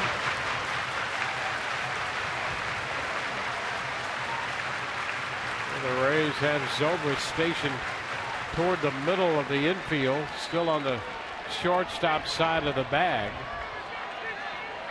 Forsythe over in the hole on the right side. And it's foul back. Fastball up there. 0-2. This is pretty easy just to, well, maybe not that easy to sit back and watch because it's a pretty tedious situation here. Wow. But, I mean, look at Jake is at 101 pitches right now, and right with what he's featuring, it's one fastball after the other. He wants them at the top of the strike zone. Baltimore cannot handle them up there. And he's out in front of Lowe, 1 pitch away from getting out of this jam. He goes way up. 1 ball, 2 strikes. Well, he made 31 pitches in the second inning. He's made 32 here in the 5th.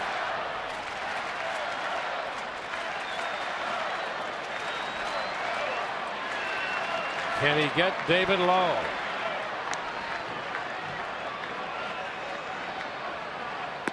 Way high again. 2 balls, 2 strikes.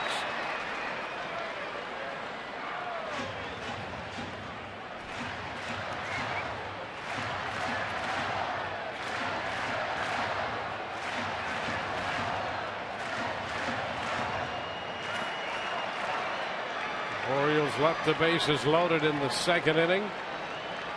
They're loaded in the 5th. Popped up foul. That will carry out a play.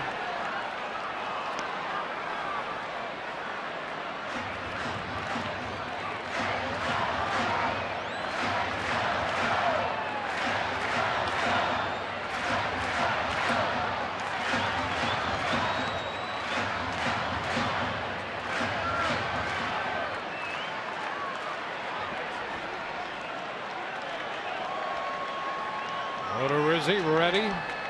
Low waiting. 2-2 again. Pops him up, foul again, out of play. Odorizzi staying up. He had missed way up with a couple pitches. Brought him down a little bit. They've been fouled away by Lowe. I don't know if I've seen a guy, outside of Jake McGee maybe, go with 1 pitch in 1 spot and an offense cannot make the adjustment. And really, Jake, you look at this inning here, and he's hurt himself with the walk. But other than that, these guys just cannot figure that fastball out up in the zone. Stay right there. 2-2, he got him. He strikes him out. And for the second time in this game, Baltimore has left the bases loaded. Big strikeout for Jake Odorizzi. A 7-pitch at bat. 36 pitches in the inning. And this game is still tied 1-1.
We have a tie ball game. The Rays got on the board when James Loney connected in the second inning. Baltimore came right back with a run in the bottom of the inning on a base hit by Nick Hundley, scoring J.J. Hardy. And Jake Odorizzi has had to battle tonight, and battle he has. 5 strikeouts, 6 now. He's walked 4. And has given up just the 1 run. Stranding 9 men. And as we go to the 6th inning, Desmond Jennings leads off, shortens his up to bunt, and takes the pitch for a ball. Well, you're not going to have a much tougher outing than Jake Odorizzi has had so far, and he has just continued to battle. How many big pitches did he make at the end of that inning to get out? Bunt attempt. Well, he had 4 full counts in that inning, made 36 pitches, struck out Nelson Cruz and eventually David Lowe, and he had to get Hardy and Lowe with the bases loaded.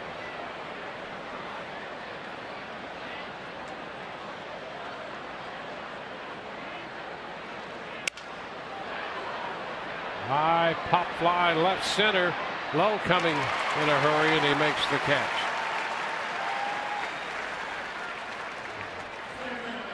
So Tillman and Odorizzi hooked up in this one. Meanwhile, the Rays got the run on Loney's home run.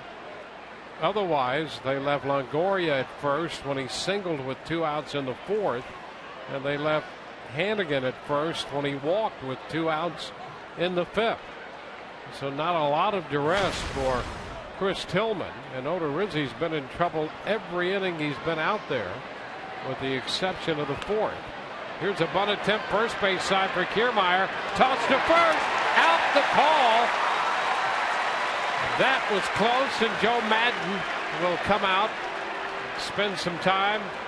He may want to challenge this one. Very close down at first. Now, learning his lesson, he's pulling this ball with him. And you see right here the flip.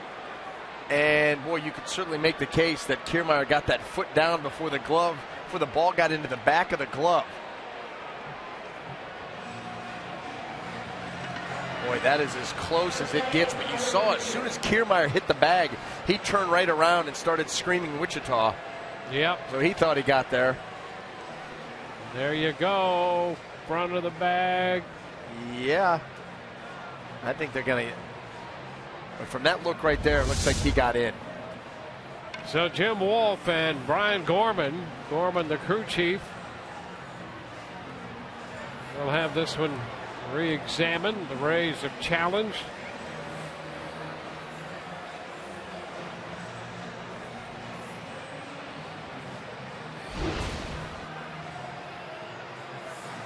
Kiermaier tried to bunt his way on in the first to Machado, and Machado made a fine play. He was in already and threw out Kiermaier. This time Kiermaier bunting up the first base side, forcing Tillman off the mound to make the play. And boy, it was very close. And we'll see as they review this one at Command Central. See by Joe Madden's reaction, he thinks that the Rays are going to win this one. You could see him down there reading his lips that I think he was safe. It'll be interesting to see what his reaction is if it does not go his way, if he comes out of that dugout. Well, we're going to find out here in a couple seconds. And safe the call. So the Rays get a base runner out of that. The call overturned. Well, pulling it up the line allows Kevin Kiermaier to get a full head of steam right out of the box. And he parlays it into that right there. That ball you can see just entering the glove of Chris Davis as that foot came down on the bag. This is a great look here. He's there. So a minute 40 seconds to determine if Kiermaier was safe, and the Rays have a base runner. And Ben Zobrist at the plate. Pitch is down. And again, as we mentioned at the outset, Tillman has not been easy to run against. In fact, he's been about as tough as you can find to run against. Last year, just 1 steal, 8 caught stealings against him. Only 1 attempt this year, and that resulted in a caught stealing. Strike at the knees. And you can see why, too. There's just not a lot of wasted effort. And for a right-handed pitcher to control the running game as he has, that's pretty incredible. You know, his stolen base high was back in 2011. He gave up 5 in 8 attempts. So this is nothing new with him controlling the running game. He's just gotten extremely stingy about it. 2-1. Well, you mentioned those numbers from last year. I mean, 1 out of 9. You would think that just a bad throw or something would lead to more stolen bases than that. That's great. That's great for a left-hander with a great pickoff move, let alone a tall righty.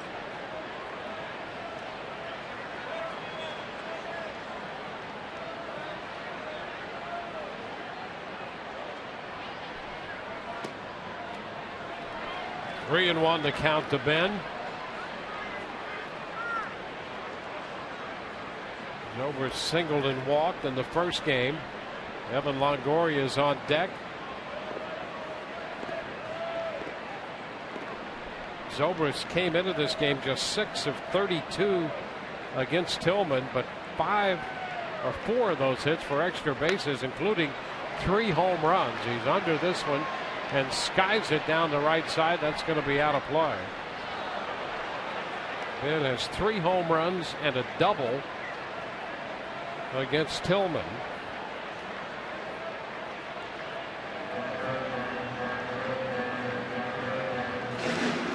One on, 1 out.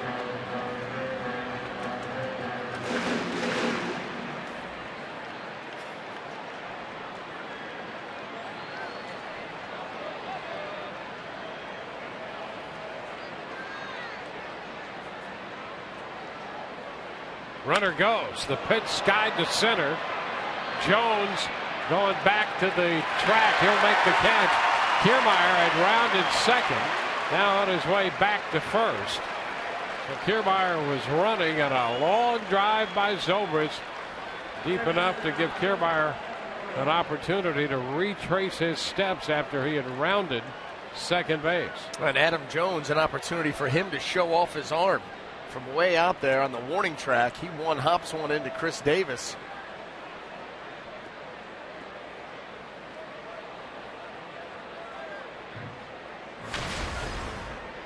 Now here's Evan Longoria. Evan, good career numbers against Tillman and 1 for 2 tonight.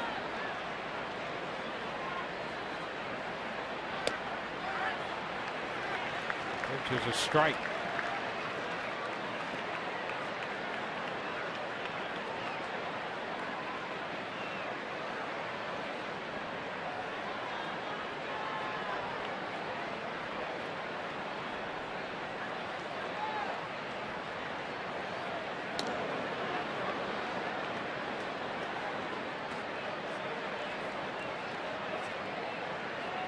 Keeping an eye on Kiermaier.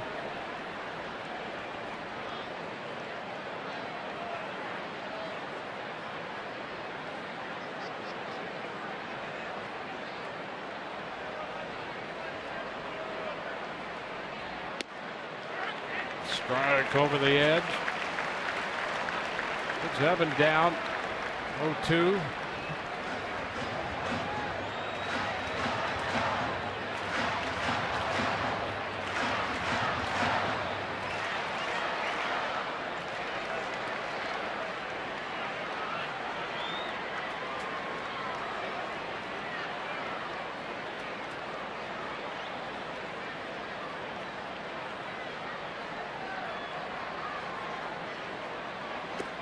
Too low.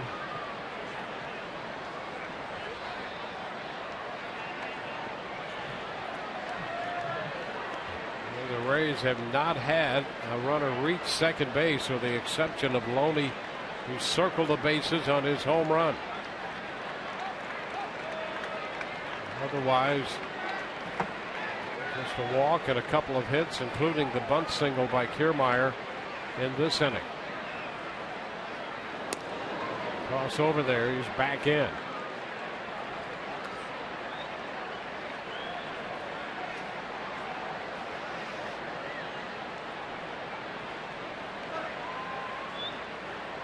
One ball, 2 strikes.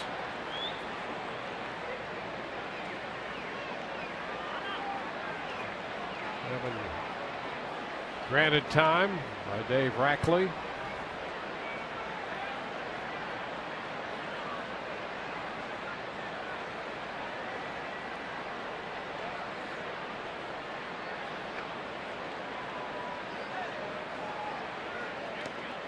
Low again, blocked by Hundley. Nice job by Hundley. Sure was. That's that slow curveball from Chris Tillman. Nice job by Hundley to block it. Nice job by Evan Longoria to take it. He tries to battle in this particular at bat, looking to extend this inning for the Rays and looking for a mistake out over the plate. You know, he did that in his last at bat. Finally got a fastball, hammered it to left field. Hits Tillman well.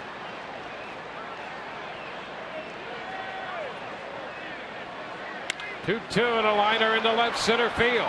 Kiermaier around second, on his way to third. The throw goes back to second. It'll be first and third. Kiermaier with a full head of steam makes his way to third on Longoria's second hit of the night.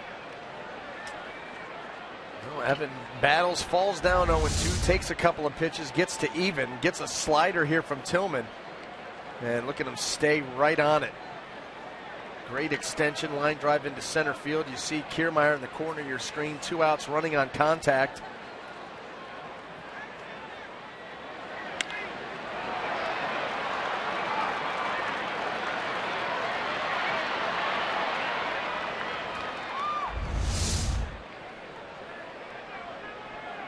First and third with 2 outs. Now James Loney.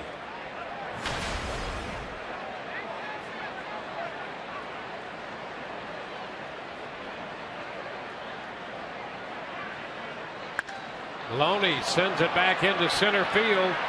Jones backing up is there with room to make the catch. And the Rays do not score, leaving 2 men aboard. Still tied 1-1.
Orioles are tied 1-1 in tonight's pitching performance, presented by Volkswagen and headlined by Jake Odorizzi. 5 innings of 1 run, 6 hit baseball, 106 pitches, and boy, did he have to pitch out of some spots tonight. Yeah, none bigger than the 5th inning, and that's what we're going to go to right now. He's going to start off with a little stumble there and a walk to Machado. Then the last off-speed pitch you're going to see in the inning was ripped into left field.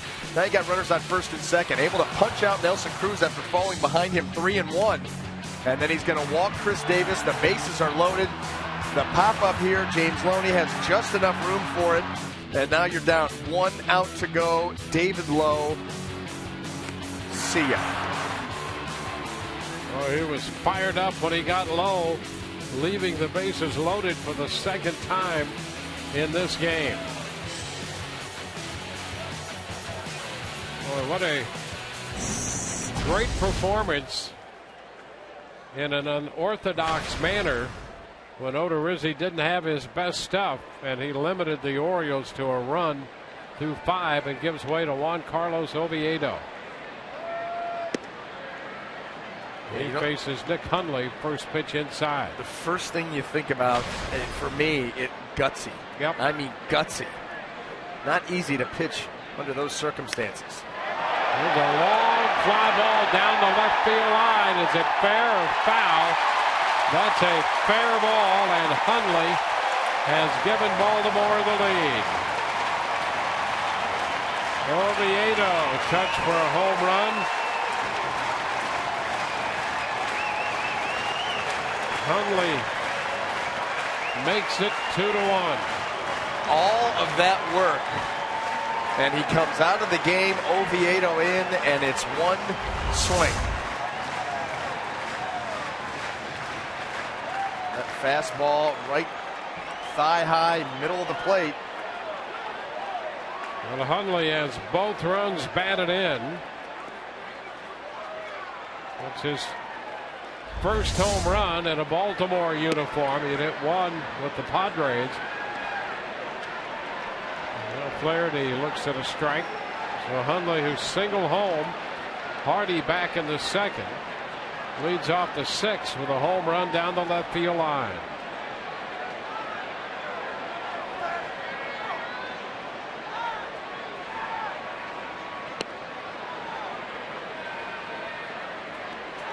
Oh, 2.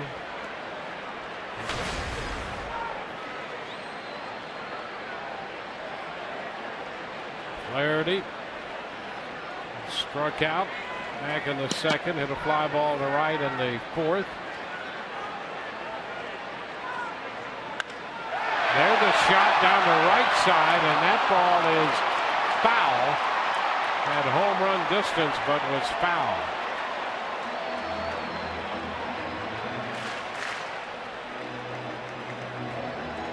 Ryan Flaherty all over that pitch. A little bit too quick, but that was hard contact off Oviedo.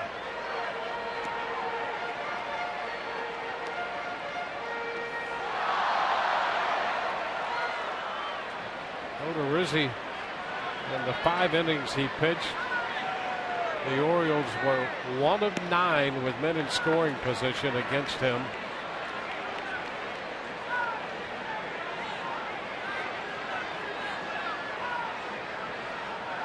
One and 2 now on Flaherty.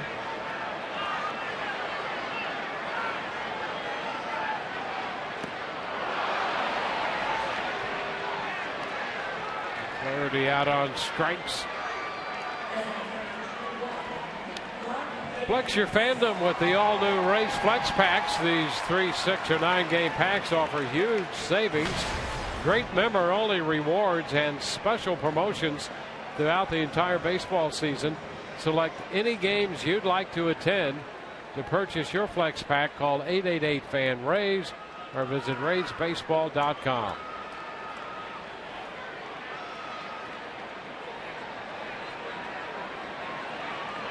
Nick Markakis 0 for 2 with a walk.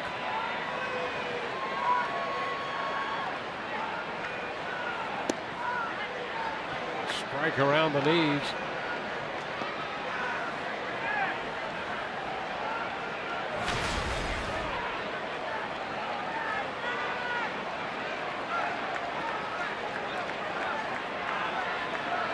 Rays have been out hit 7-4. They trailed 2-1.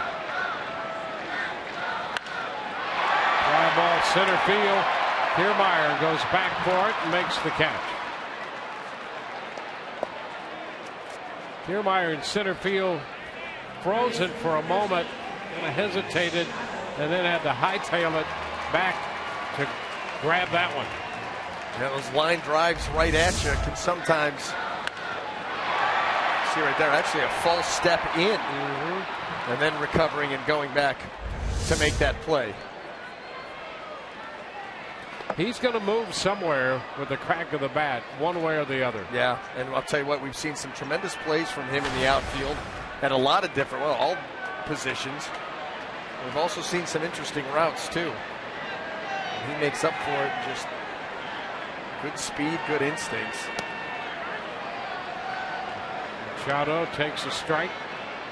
Manny Machado walked in the 5th inning. 0-for-2 otherwise.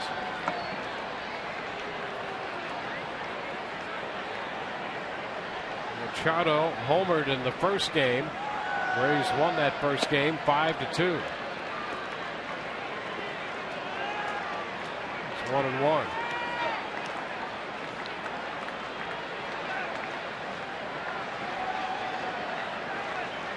Alex Colomé got the win, pitching 5 2/3 in game 1 of this doubleheader. Popped up. Foul ball. Hannigan all the way to the railing, but no chance.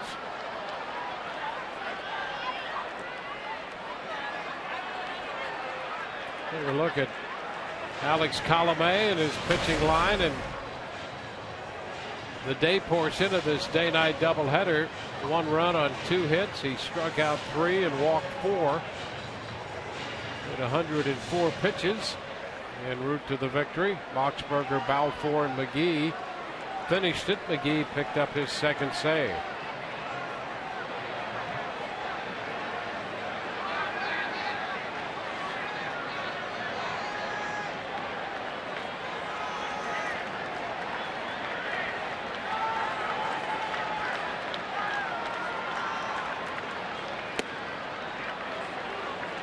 Two balls, 2 strikes.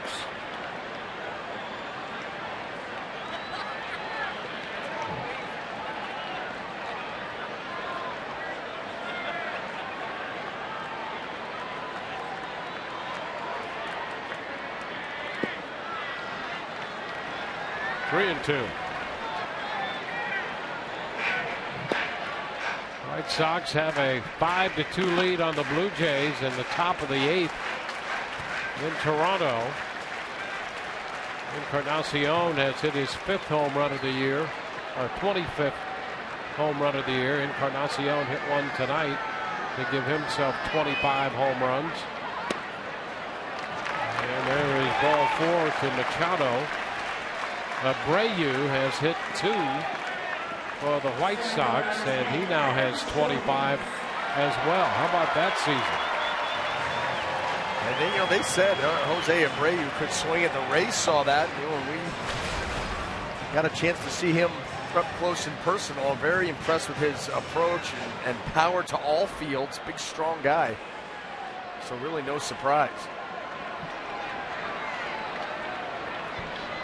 2-out walk to Machado, and now Adam Jones about to step in.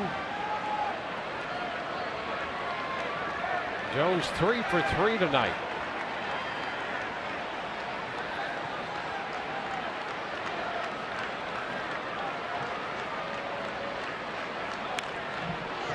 Fouled into the screen. Jones doubled in the first, had singles in the 3rd and 5th, all against Odorizzi. So that's going to extend his career totals to 6 of 11 against Jake. Now facing Oviedo.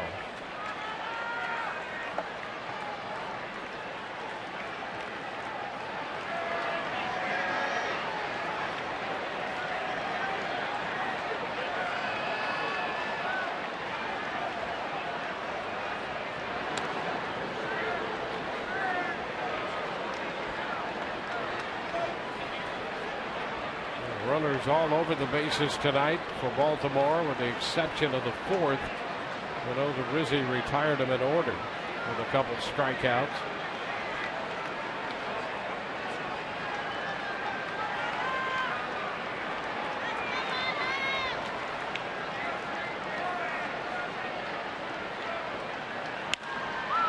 Foul in front of Bobby Dickerson, the third base coach. That's been the pitch for Oviedo in this inning, the changeup. That's what he primarily is. Fastball changeup guy. Relies on good movement and arm speed on the changeup, and difference in velocity to try to get his outs. Former closer with the Marlins, had 92 saves for them.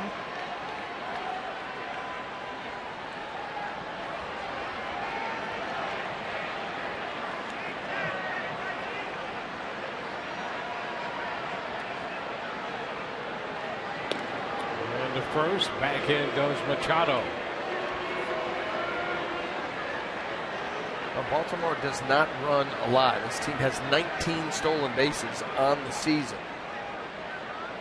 Far and away the fewest in MLB, but Oviedo keeping a close eye on Machado here with 2 outs. He's got a big lead.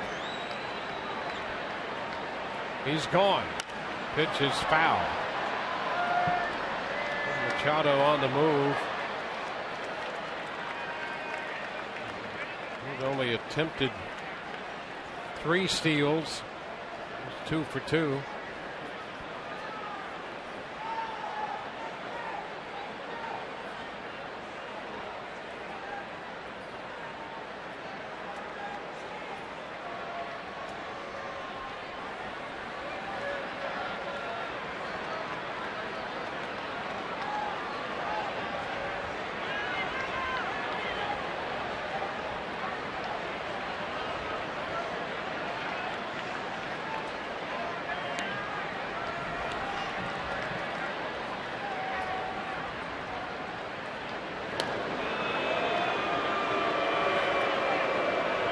Over there after Machado was running on the prior pitch.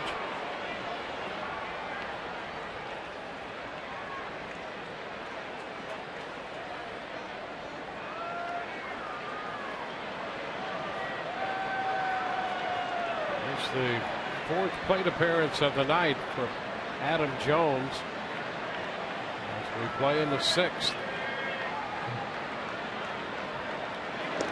And again, he picked them up. Oviedo picks off Machado. Jim Wolf on the call, and here comes Buck Showalter. Wayne Kirby putting up a little bit of a squawk, and so Showalter comes out. Here's the pickoff. That is awfully close. Let's see when that tag by Loney, going to get him right on the elbow. Out. He's out. Yep. So while the Orioles wait to get a preliminary report, Showalter and Wolf talk it over, and they're going to go for it here in the 6th. Showalter's going to challenge this call. 2 outs in the 6th. Yep. You know what I mean? Yep. So you use your challenge now. If it doesn't go their way, which I don't think that it will, then in the 7th inning or later, but Showalter in any close play can go out and ask the umpires to challenge, since they would be out of it. And if he does happen to win it, he's going to keep that challenge, but I don't think so.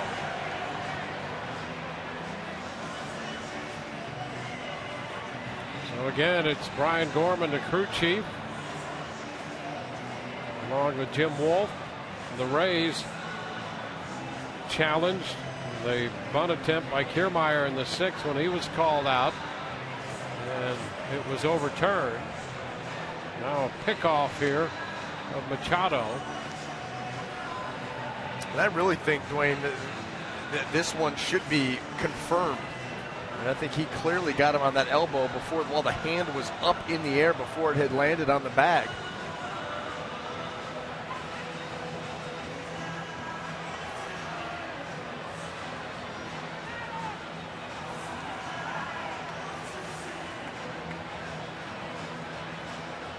but nothing to lose here for the Orioles. No. And from what we've seen, I would tend to agree. I think it would be difficult to overturn it, but one never knows.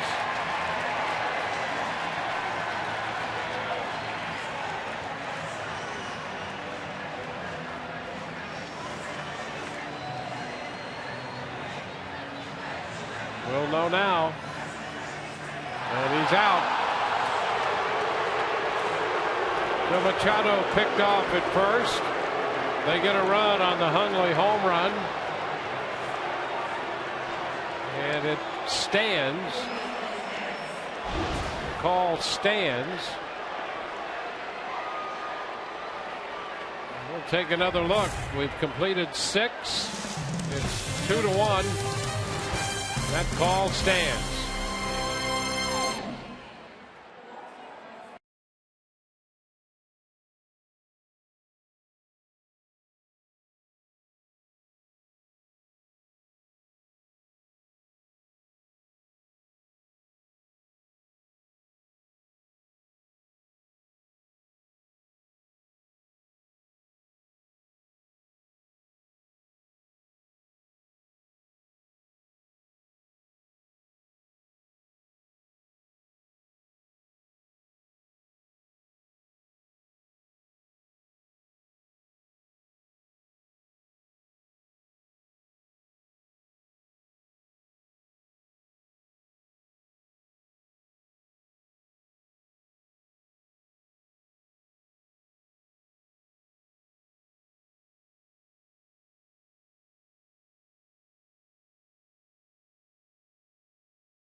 Orioles 2-1. This is game number 82 of the season. In the first 81 games, you see where the Rays were in terms of the American League ranks. The one area of concern, obviously, the offense, 15th out of 15, while the starters' ERAs and the relievers' ERAs were 8th in the league. Overall, they were 6th.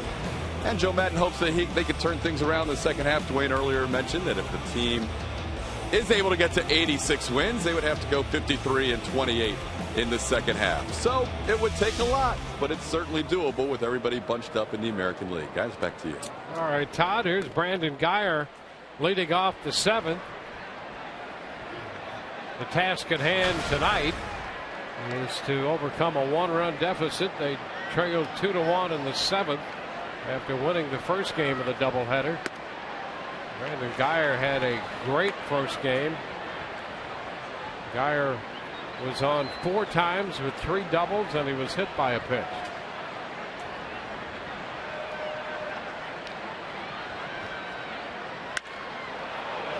Back into deep center. Jones on the run now, and he makes the catch. 1 away. Hey, Dwayne, interesting thought here. You know, Todd mentions the record that they would have to end up with 86 wins. You know, you mentioned it earlier. Here's the thing. Is it doable? Absolutely. Mm-hmm. Yeah, this team could catch fire and come up with that record, but I think you could only do it with David Price. And with all this speculation, I don't think you can come up with that record if he's gone. Yeah. And so... And that's the tough call. You better believe it is. You know, there's a lot riding on that. Potentially a comeback season on one hand. There's a lot of money on the other hand, and the opportunity to infuse more talent into the organization. So that's not a cut and dried decision, and certainly not a simple decision to make by any stretch. Joyce fouls it. So the count is 1-1. Because your point that you made earlier is so spot on. Nobody has seized control of this division. Toronto right now at the top, they're not playing well at all. You know, Baltimore, New York can, continue to back and forth. The Rays play those teams. Obviously, Baltimore now, then go to New York. Oh, a shot back into center field, but I think Jones will have room, and he does, to make the catch on this one.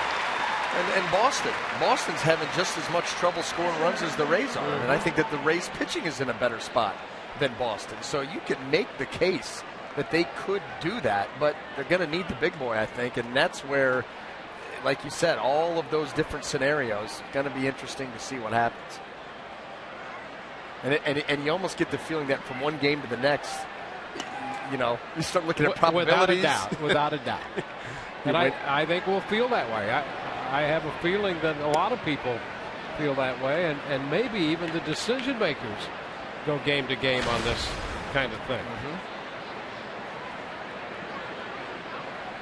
1-0 the count to Ryan Hanigan.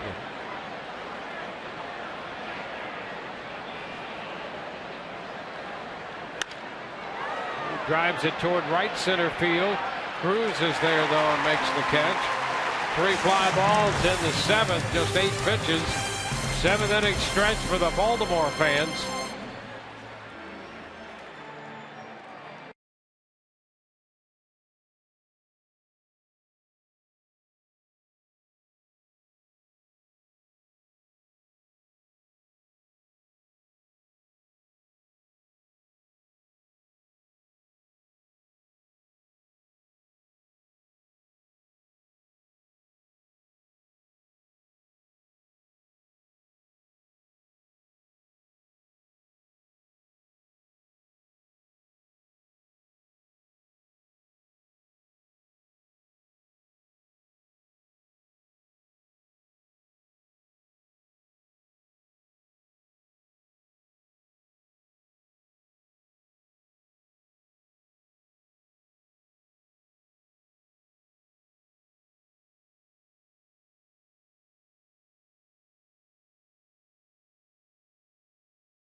This is brought to you by Nissan. Get to your local Nissan store for the ride of your life and save big tonight. Shop ChooseNissan.com. And by Deliver Us from Evil, in theaters July 2nd.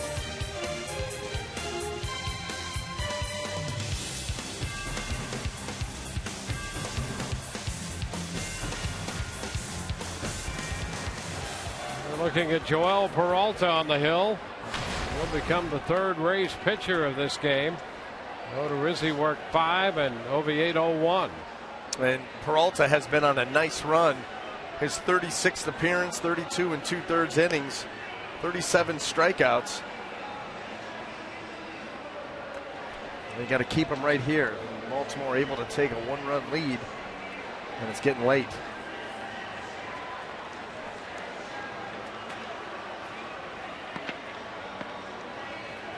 Peralta will face the heart of the order, starting with the number 3 hitter, Adam Jones, then Nelson Cruz and Chris Davis.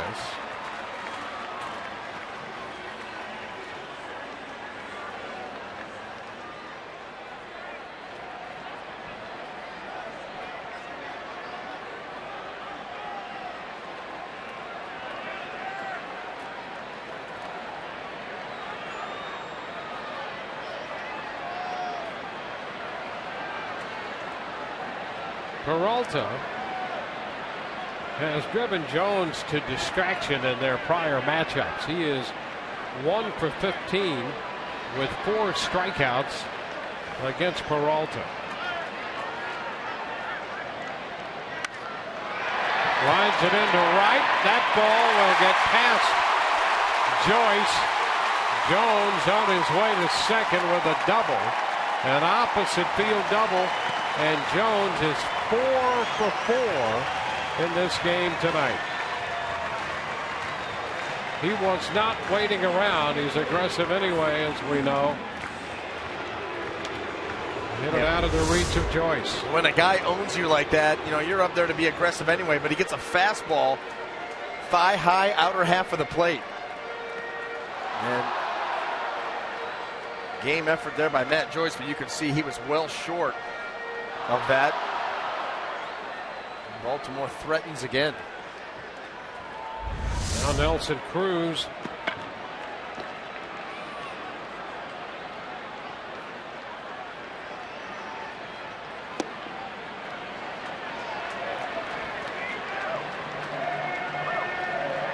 Ball, no strikes.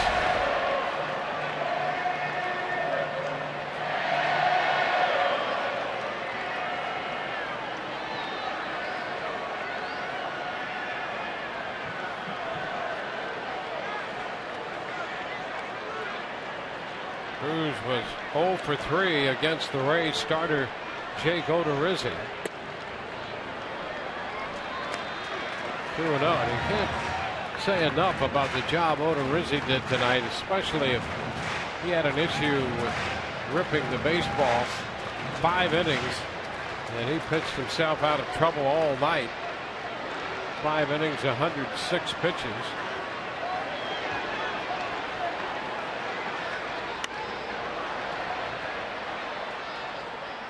Two balls and a strike.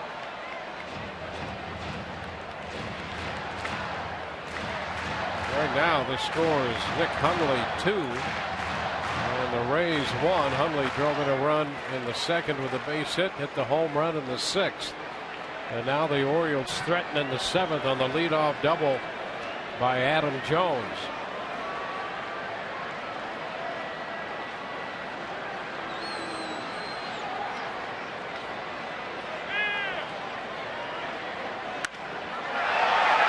Fly ball to the opposite field. Joyce going back, and that one will get out of here. Opposite field home run by Nelson Cruz. And so while that game involving the White Sox and the Blue Jays has been going on, Encarnacion hitting his 25th. Abreu hitting 2 to get to 25. Cruz has hit one here in the 7th for number 25. And that will make it 4-1. Similar pitch that Adam Jones got. Fastball with elevation on the outer half. And apparently word got to Nelson Cruz that he was no longer tied for the lead. Well, he is again, and that's a big one for the Orioles. They now extend that lead to 3. There's Chris Davis. The pitch is a strike. A double and a home run. And the Orioles suddenly have a 3-run lead.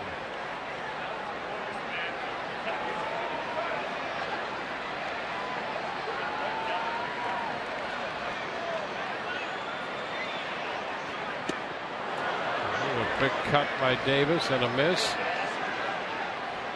Just a breaking ball.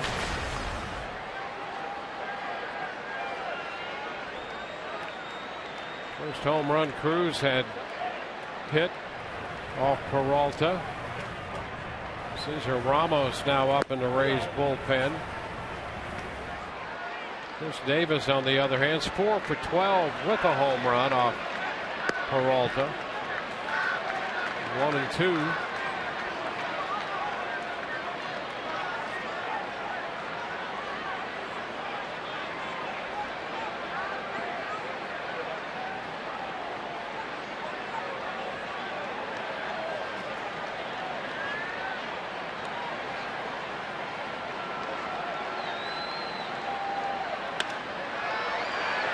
Pop up left side. Long run. Longoria gets there in foul territory. Boy, with the shift on, he was way over on the left side toward the bag at second. Well, you feel like an outfielder if you're Evan Longoria, as far as he had to run all the way over to his own dugout. And see where he's out. He's basically playing shortstop, almost shading up the middle.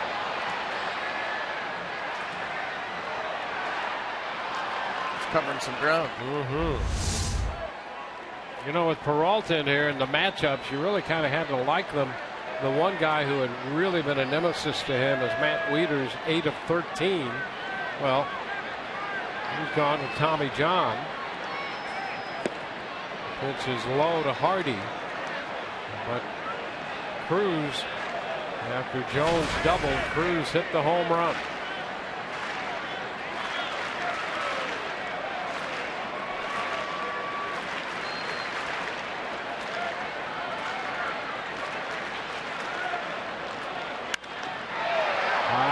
Fly ball.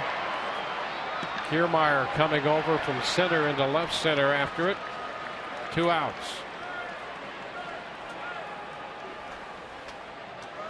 And here's what's coming up tomorrow on Rays Live. The pregame show presented by your Gulf Coast Honda dealers.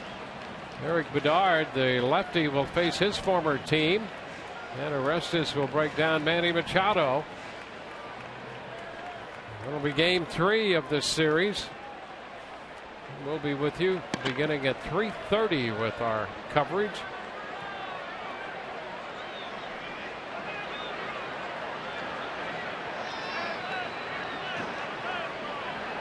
David Lowe. And the bunt attempt. Barehanded attempt by Longoria, and he can't find the handle. Lowe has a bunt single.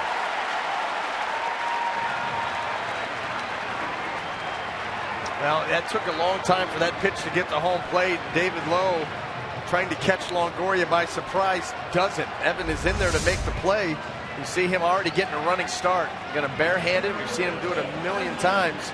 And that one just eludes the grasp.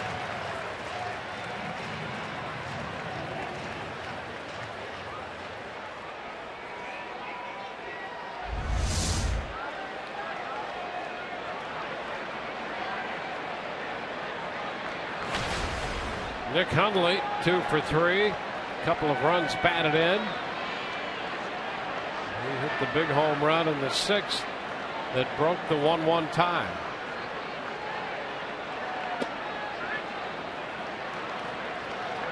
It's a strike.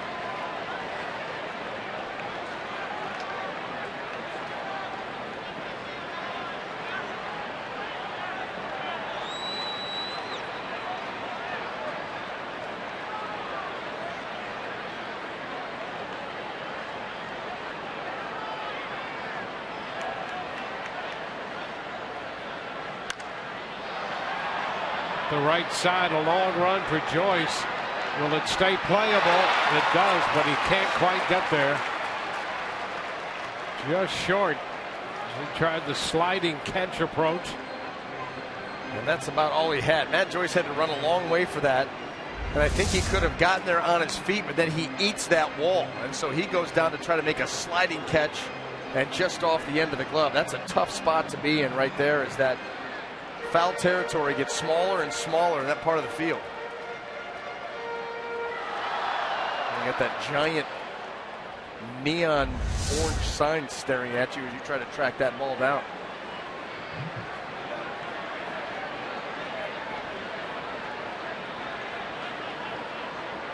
Two strikes to Hundley.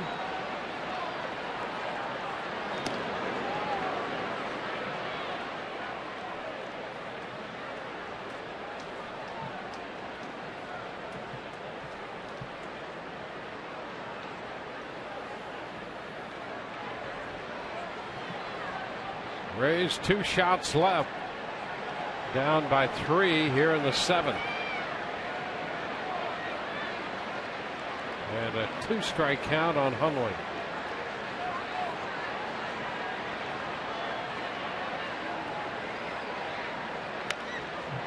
Right back over the screen. Out of play, a foul ball.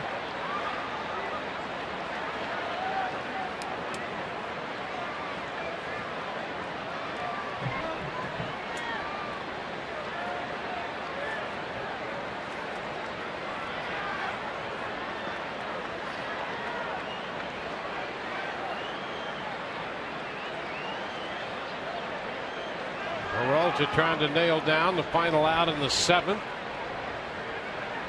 He's been touched for 2 runs, 3 hits.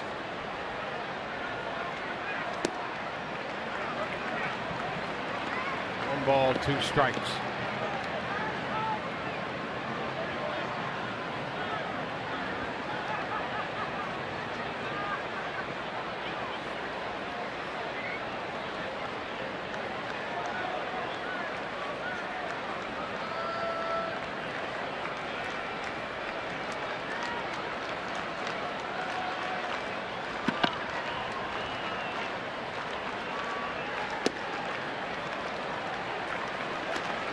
Two and two.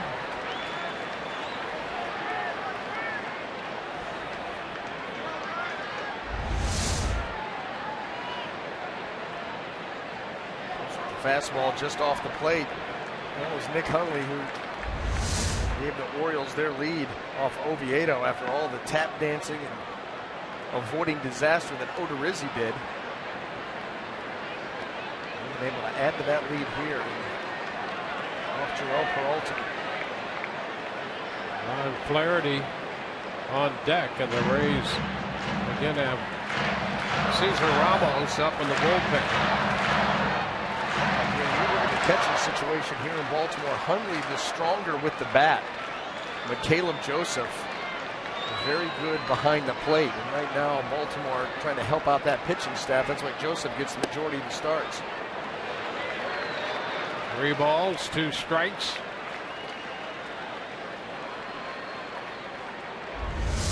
This is very close too.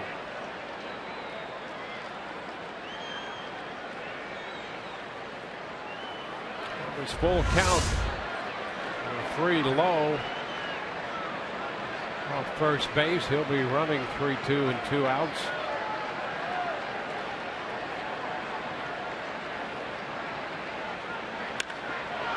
High fly into left. Geyer makes the catch. Orioles score 2 and they lead 4-1.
Back at Camden Yards, our game summary for Baltimore. A run in the 6th and 2 in the 7th. They've taken a 4-1 lead. James Loney gave the Rays the lead initially with a home run in the 2nd. Base hit by Nick Hundley drove in the tying run then, and then Hundley belted the home run in the 6th to give them a 2-1 lead.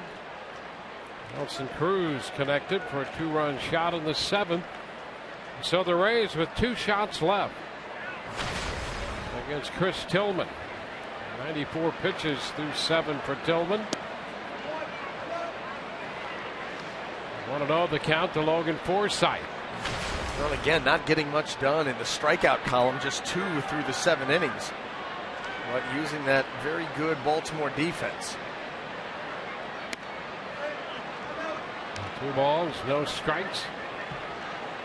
Tillman 6-4 on the year. There's Darren O'Day, the sidewinder and then some in the bullpen. 2-1.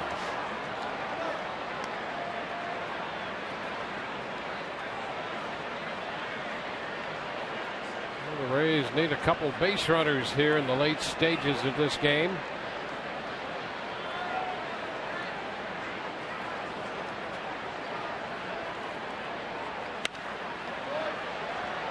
We'll take the count to 2-2.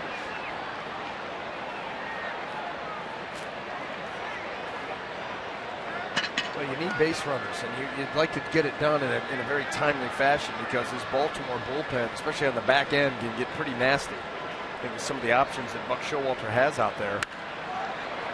Liner into center. Jones came in a step or 2 and then went back and made the catch. 1 gone. Well, you look at Tillman right now. He's at 99 pitches. He made 114 in 7 shutout innings his last time out against the Yankees up in New York. He has made as many as 122 in a single outing this year. And Desmond Jennings has been looking for his first hit. 0 for 3 in this game, was 0 for 5 in the afternoon game.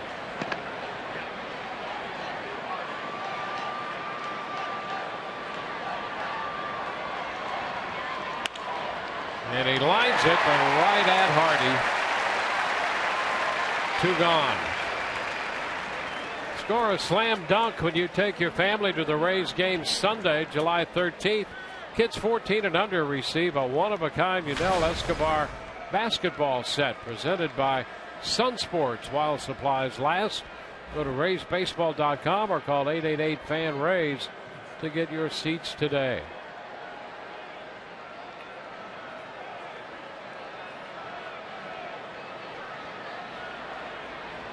Kevin Kiermaier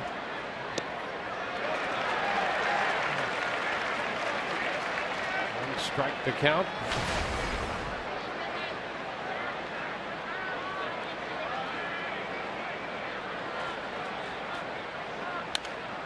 Tapper up the right side. That'll be foul and advance the count to 2 strikes.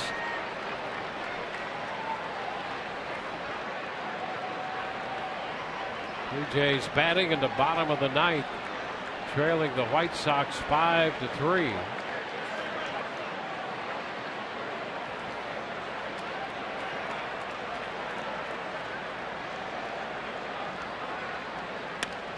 A little tapper, grabbed by Tillman, tossed to first. 1-2-3. Where the Rays a 10-pitch at bat, 10-pitch inning, I should say. It's 4-1 Baltimore.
Moving into the bottom of the 8th in Baltimore, as promised earlier in the game, we have the AT&T fan photo of the game.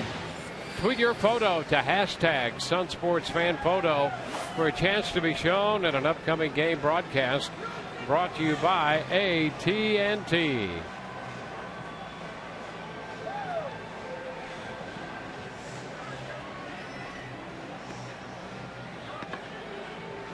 Cesar Ramos takes over on the hill. Hey, how about it, Dwayne? USA. World Cup 2014. Next Tuesday, we'll be in New York.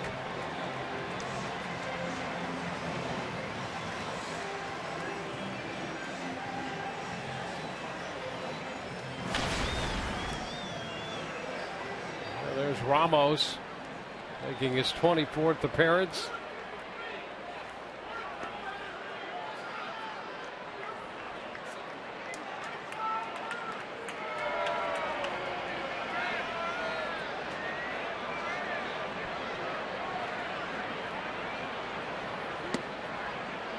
First pitch. Jonathan Scope takes too high. Scope hitting to Flaherty.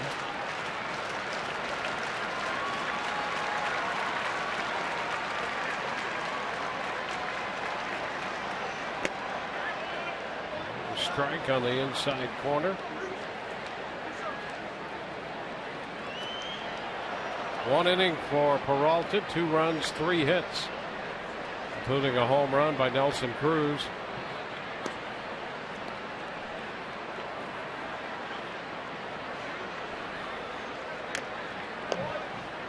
1 ball, 2 strikes.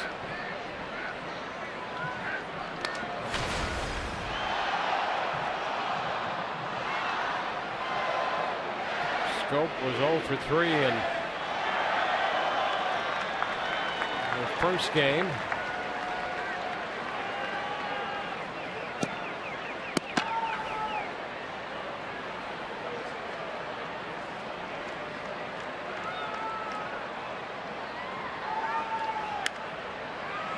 Pop up on the left side, and that's Longoria making the catch. Swing back around to the top of the lineup for Baltimore. Cesar Ramos will face Nick Markakis. Coming up on Rays Live, the postgame presented by Checkers. We'll anchor the coverage from the booth. And Joe Madden's press conference and Todd Callis interviews from the clubhouse.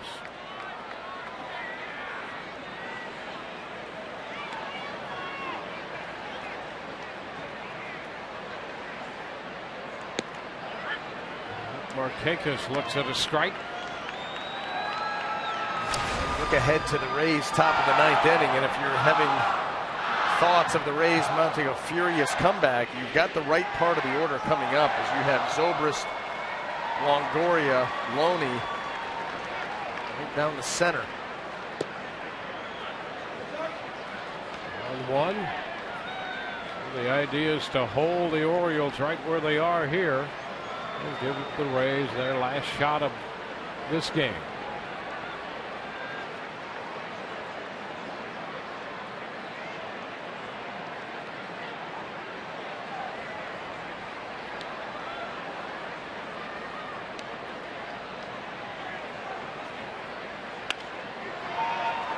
Popper, this time it's Zobrist at shortstop, backing out a few steps.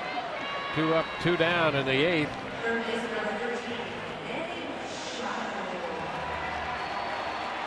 Zach Britton throwing in the bullpen for Baltimore. This young man is very tough out of their bullpen.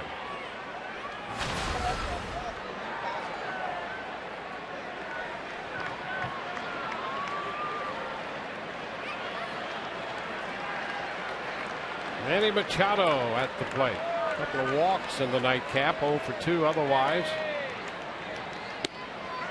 First pitch is in there from Cesar Ramos, strike 1.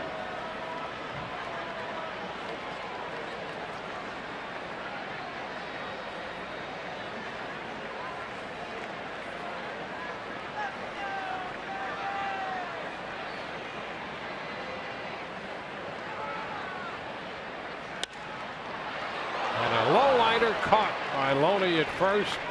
1, 2, 3. Go the Orioles in the 8th. We go to the 9th. Zobrist, Longoria, and Loney due up.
MLB action beginning with the Rangers heading home to take on the Twins on Fox Sports 1. Then it's baseball night in America on Fox as the Red Sox battle Derek Jeter and the Yankees, or the Braves square off against the Phillies.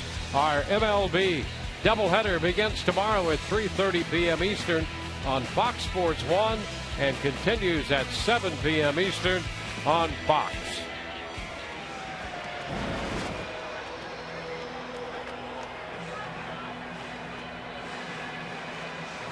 Zach Britton will get the call from the Baltimore bullpen. Oh, the Rays wondering if lightning can strike twice. Back on June the 20th, Zach Britton came into a ball game in New York. Orioles leading 3-1, and the Yankees were able to put 4 runs on him. Walk-off home run by Carlos Beltran to finish that game off, and that's exactly what the Rays are going to need tonight. First pitch to Ben Zobrist is a strike. So Jonathan Scope in the game at second. It's going to be a tall order. Zach Britton, the nasty lefty. You can see the sink right there. That movement down at 95 miles an hour. It's just a combination that you don't see very often, especially from a lefty.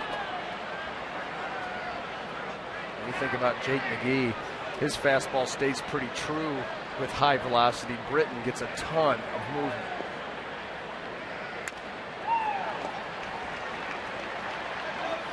One and two.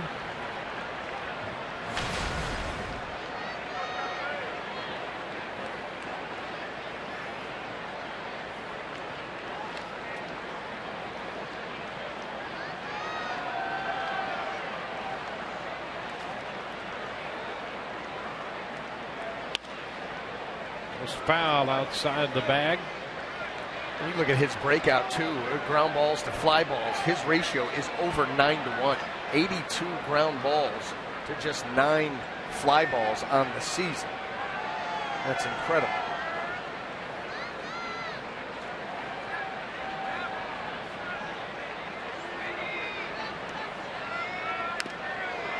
And a foul ball ricochets off the catcher Hundley. Still 1 and 2.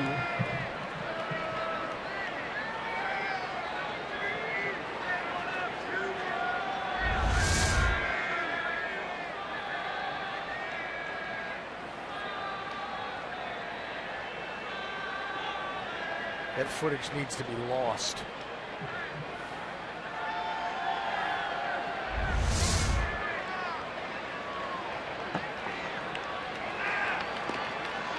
He can take all the time he needs. Oh.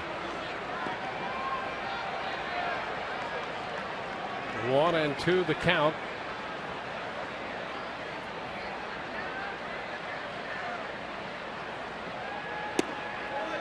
2-2. Rays need a couple base runners to have a shot.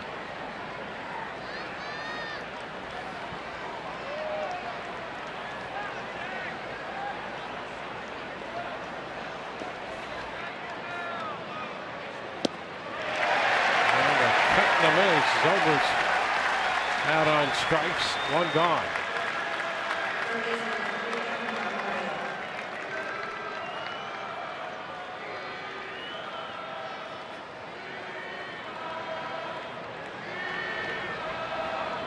Here's Evan Longoria.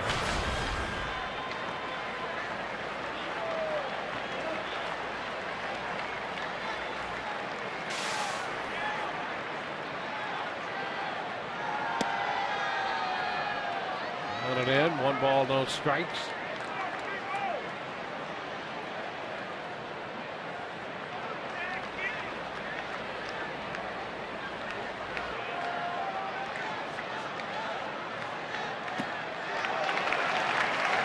One and one. That game in Toronto, bottom of the ninth, where the Blue Jays have made it a 2-run game. They've loaded the bases with 1 out against the White Sox. 5-3 Chicago right now. Bases loaded, 1 out in the bottom of the ninth for the Blue Jays. There's a ground ball going to go through, and Longoria picks up his 3rd hit. So there's 1 base runner. Rays need another one to have a shot. Well, Britton's going to keep the ball on the ground. You pick up the strikeout, keep the ball on the ground. He does that here. Here's the sinker. It's down, but it's middle of the plate. Evan is able to get the swing down, make good solid contact, and find a hole on the left side. And here's your start. Rays pick up their 5th hit of this game.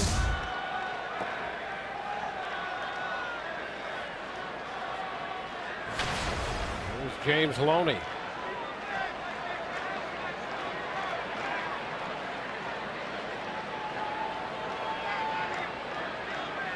Loney opened the scoring with a home run in the 2nd inning.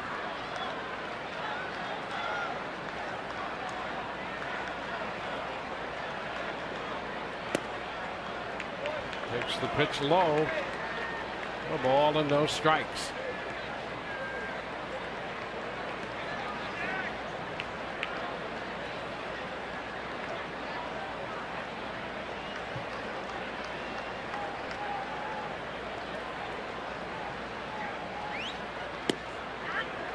Comes back with the strike, moves it up just a bit. With the fastball, it's 1-1.